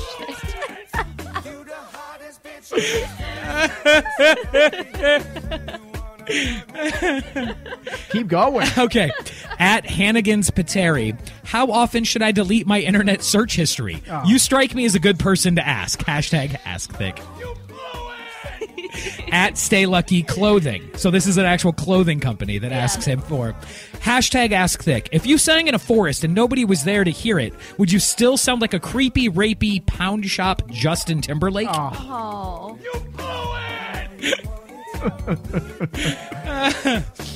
Okay, @SJ Miles, Sarah Miles says, his rape anthem, 99 pounds. His ex-wife stalking album, $8.99. The Pound Ask Thick hashtag, tearing his ego in two. Priceless. Oh, wow! Oh, God. Here we go. Which Axe body spray scent did you use to seduce the women you cheated on your wife with? Oh, my God. Oh,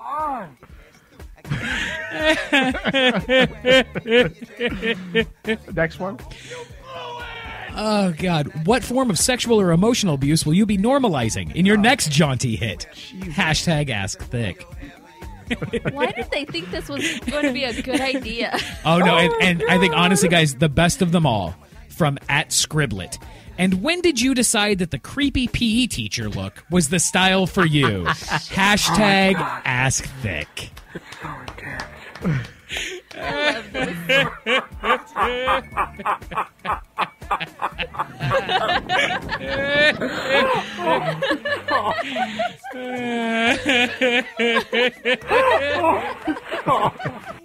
Too much.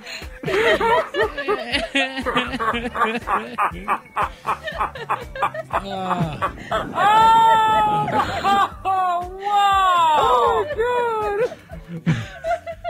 Well, I love I love the first guy that actually responded with an Ask Thick. Yeah. It says #Ask Thick. 1 moment, please.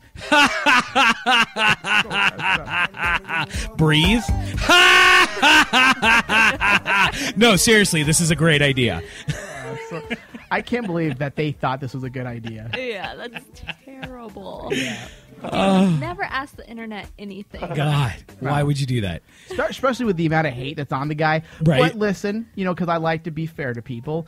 A lot of people bought his album. A lot of people listen to his music. That's why he's a huge, successful hit right now, and his concerts sell out. Well, that's as long as he's not, canceling them. And also, I don't think people are really listening to the lyrics of the song. I'm just going to justify the song for a moment. The song's not. Everyone just assumes it's about rape. It's not. It's not even remotely. Everyone just says it is. But there was actually an article I read by a feminist who actually defended the lines that she broke down the entire lyrics of the song. And she says it's actually an empowerment song for women, is what it is. It's saying how he can't tame her and how he can't control her and he wants to. So, whatever. Yeah, but, dude, he just released an album called Paula. Dude. What does that mean? That's his wife's name. He's kind of a bitch. No, there's no kinda and I about think it's funny because he comes out being this douchebag. I'm a ladies' man, and then he ends up being a complete and utter penis. The way he cries at all his concerts. Dude, his wife's not going to take him back. And what's he going to do in 5 years when that Paula album's out and his other girlfriend that he's dating now that he may marry remembers that album? That, dude, you're an idiot. Well, hold on. It's like putting out an album of a name of a woman on it is like getting the tattoo over when you're that successful. Well, dude, okay, so here's what he says about the album, right? Okay. He's like, I came right off a tour, and I had all these songs and all these ideas and feelings in my heart. Does he sound like that? Yeah. Oh. And I went right into the studio. I wrote all the songs in about 3 weeks, and we recorded the album in about a month. That's fucking quality. I'm retarded. Obviously, all the songs were about her, about how I feel about her. A lot of songwriters have done this kind of thing before. They won't tell you in the title, or they'll be suggestive. I was just like, there's no reason to hide who this is about. It's all about her.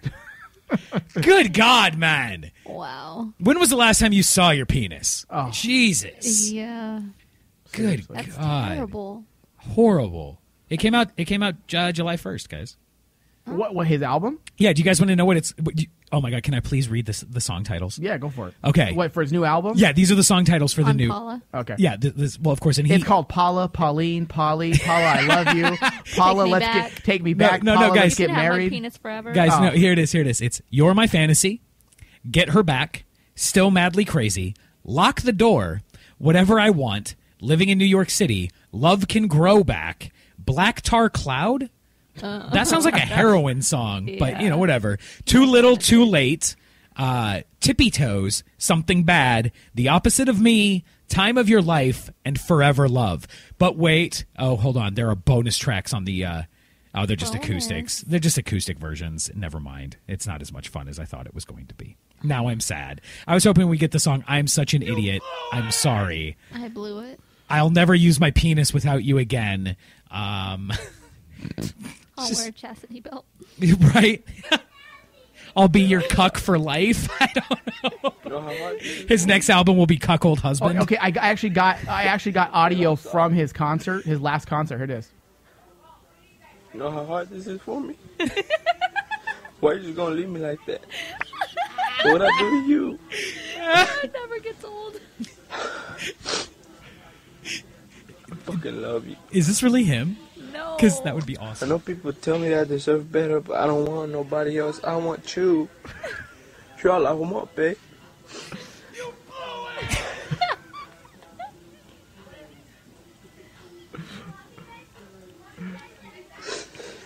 Please, babe. Please. I like the family in the background. It's brilliant.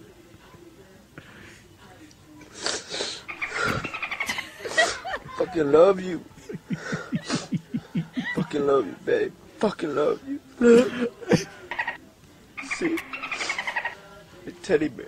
Please, babe. Please don't fucking leave me like that. Please. I'm for real. For real. Just trust me, babe. Trust me. I'm gonna change. This time's for real. Put this on my mama, I'ma change. How much it fucking hurts me. I fucking love you. There's a kid laughing at him.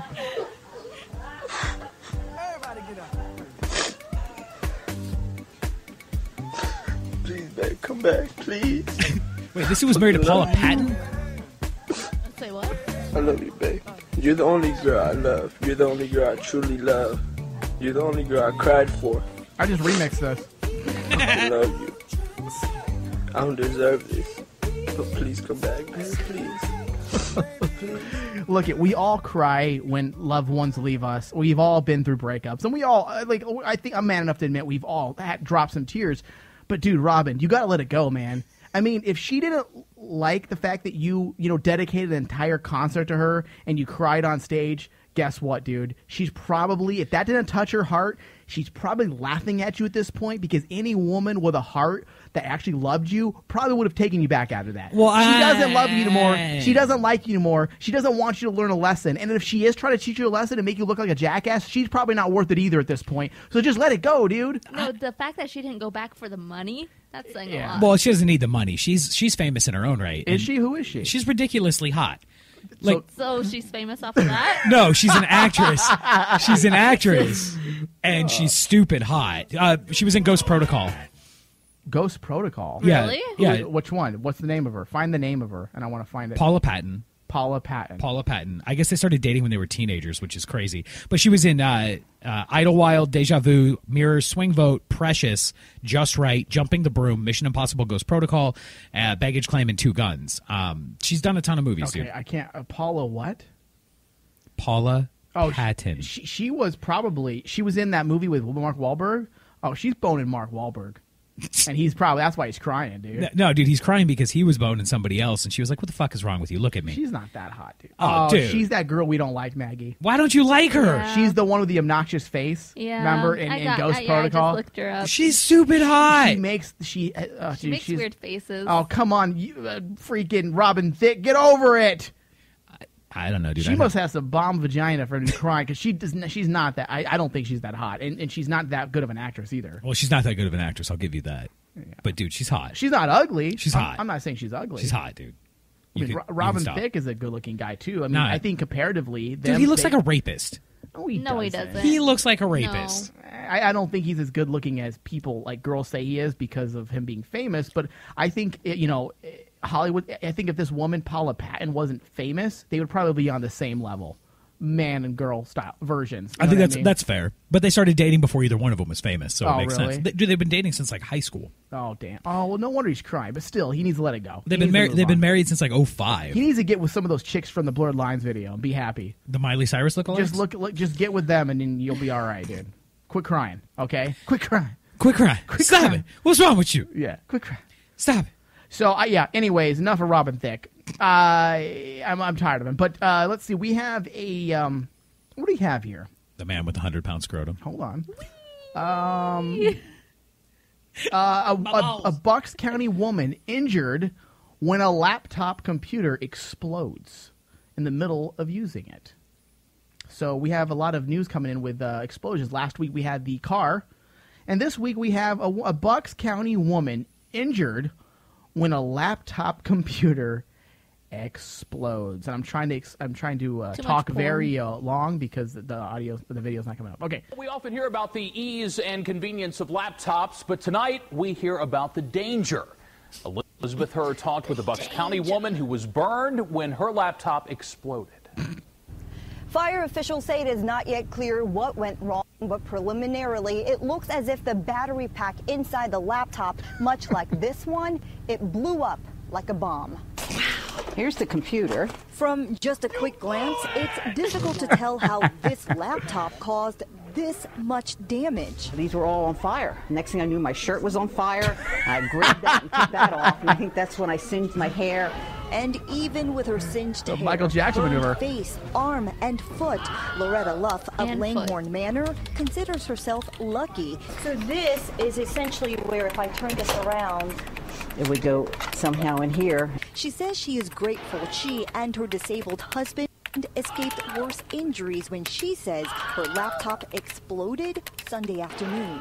It blew up and it flipped my computer back and everything, like the battery pack and all came out this way. The debris, she says, flew clear across Oh, the room my. 6 to 8 feet. I've been a volunteer firefighter for almost 25 years now and fire chief. I'm in my 14th and I've never seen an exploding laptop before. It's the first time I've ever encountered that incident. Could have been a lot worse. This was her first laptop, a gift from her daughter. She says she's had it for 6 years without a problem, and getting another is a possibility. Can you imagine that, dude? If you're looking That'd at be porn, terrifying. you're like looking at porn, dude. You're like in your bed, dude. You have your dick out, and you're like, hey, I'm just gonna go ahead and look at some porn. Let's go to ujiz.com and see what's new on the popular tab.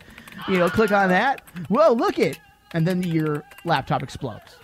You'd lose a penis. Oh, for sure, dude. Like, If your her penis is gone. Her shirt was on fire. No, just imagine So it. if you were butt-ass naked, like the pervs that we are, looking at porn, we would have lost our penis. Or at least the skin around the area. Well, just imagine having it on your lap when it explodes. It'll do some damage as well. Yeah. Maybe the guy with the 100-pound scrotum could have lost his balls that way. Did you hear about that guy that has another one? Another one. Yeah, there was another one about a year ago. Wesley Warren. And he died. Yeah, he had the 132-pound scrotum. Yeah, no, do we know what causes this exactly? Is it the same illness that caused the last guy too? Yeah, I think so. It's what's it called? Hold on. Scrotumitis. Yeah, it's elephantitis of the dick. So stupid. It's called I have a big dick and balls. That's what it's called. No, it's lymphedema. It's scrotal lymphedema. So it's a blockage of the lymphatic vessels. Tissue builds up outside of the testicles. It happens a lot. Like if you get like orthopedic surgery or something, you'll get lymphedema where the tissues will expand because the blood's caught there. Ugh. But this is happening in the guy's fucking testes. Oh, God, that's gross, man. But he's going to try to, I guess 100-pound scrotum is raising money for this risky surgery. Warren died from diabetes. It was the diabetes that killed him. Would you do this risky surgery? Would I get it done? Yeah. Or would you, is it worth, at this point, you're not really having much of a life anyways if you're sitting down with a 100-pound ball sack between your legs. Well, I mean, his wife has said that they haven't had sex in like 5 years? 7 years. They haven't been intimate in 7 years. Oh. Like what? Well, why would you want to? Jesus, that chick is probably like disgusted. Well, every time she sees his That's balls. true. That's true. She's like, oh my God, what is that? She could, use it as a pillow while she's blowing him. Oh, look at this! Is so So cozy. dumb. I'm so cozy when I do this. Well, if his balls are that big, I'm sure it doesn't even function. Yeah, that's true. His balls. But probably dude, don't could you work. like imagine walking around with You like can't walk. No, the dude walks. Like He waddles. whatever. But you've got like this. I mean, it's literally hanging down to his fucking feet. Like, and Does it's just he have a cart? So he like puts you it just on put it? him on a cart. Yeah, dude. Fucking push him Put around. that bitch on a scooter, dude. A scooter built for two, and just scoot that shit down the road, No, man. you Go know- do what you got to do. The scooters that people have for when they break their leg and they just plop their foot on it. He has that for his balls. Oh. Ugh. So brutal. You fucking income fucking poop. Oh man. Let's see here. We also have, if this computer works correctly, on Maisha today. 2 women arrested over alleged knockout attack on a 79-year-old Orthodox Jew. Okay, so apparently, I think they were playing the knockout game. I believe that's what they were doing. Let me cycle down here. All right, so the knockout punches came without warning. A 79-year-old Orthodox Jew fell to the ground from the blows. The Daily News reported that Raven Small, 20, and Tatiana Bone, 18, were arrested as suspects shortly after the incident that occurred on Sunday at 1:10 a.m. in the Williamsburg section of Brooklyn. An epidemic of these kinds of senseless attacks on unsuspecting victims have surfaced in cities across the nation. Many of the victims of the so-called knockout game have been seriously injured and in some cases have suffered fatalities. Now, I'm not going to lie. It is kind of funny. Like the whole, some of the videos you see of that are caught on, they catch some of these things on the closed circuit cameras. Don't get me wrong, it's fucked up. And these kids that are doing this shit are little pieces of shit.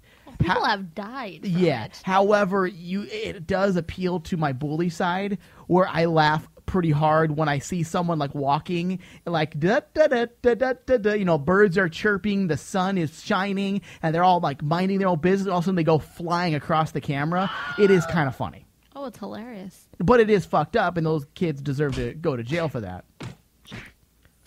Okay, so we have police at the scene said that the motive for the attack was unclear, and that Levovitz, which was the Jewish guy, was taken to NYU Langone Medical Center by the Jewish First Responder Group.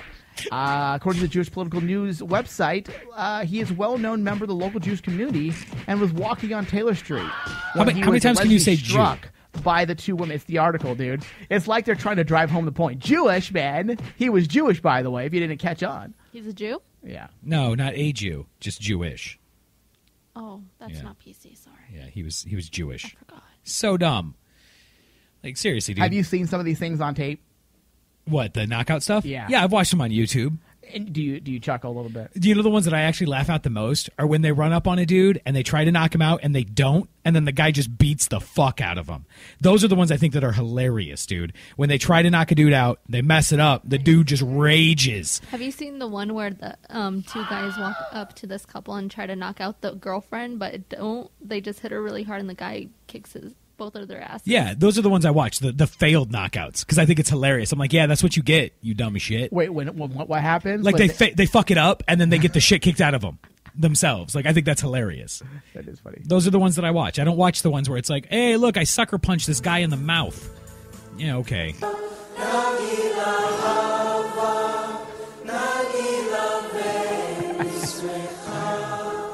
Poor guy.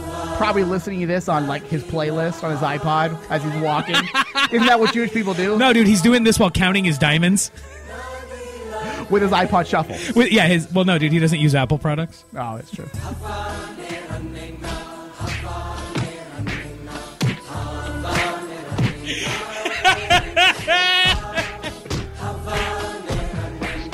God.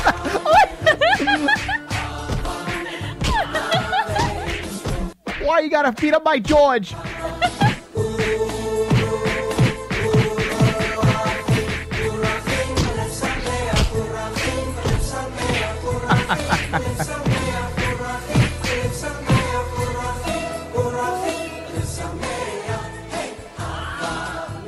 This is the breakdown right here.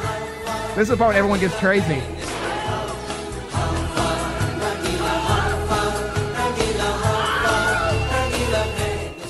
Yeah, man, minding his own business, listening to Neva Havla, and he gets freaking beat up. Not cool.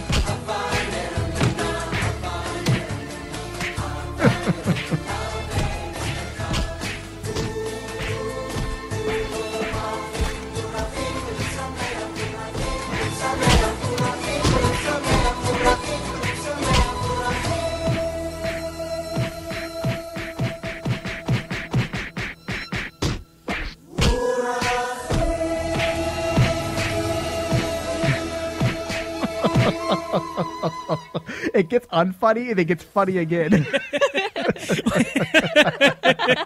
You know what I mean? See? I'm laughing because you're enjoying this so much. I think it's hilarious. You're like, all the racism. It's great. Oh, George. Why you gotta beat up my George for? He's a good boy. He's a good boy, my George. He was just walking down the street bringing me bagels and what do we drink? What do we drink? Bagels and lox. It's bagels and lox. Oh, God. I was drinking bagels and lox, and then two reefer addicts came up behind my George and decided to pound him. Why do I sound like a Jewish queen?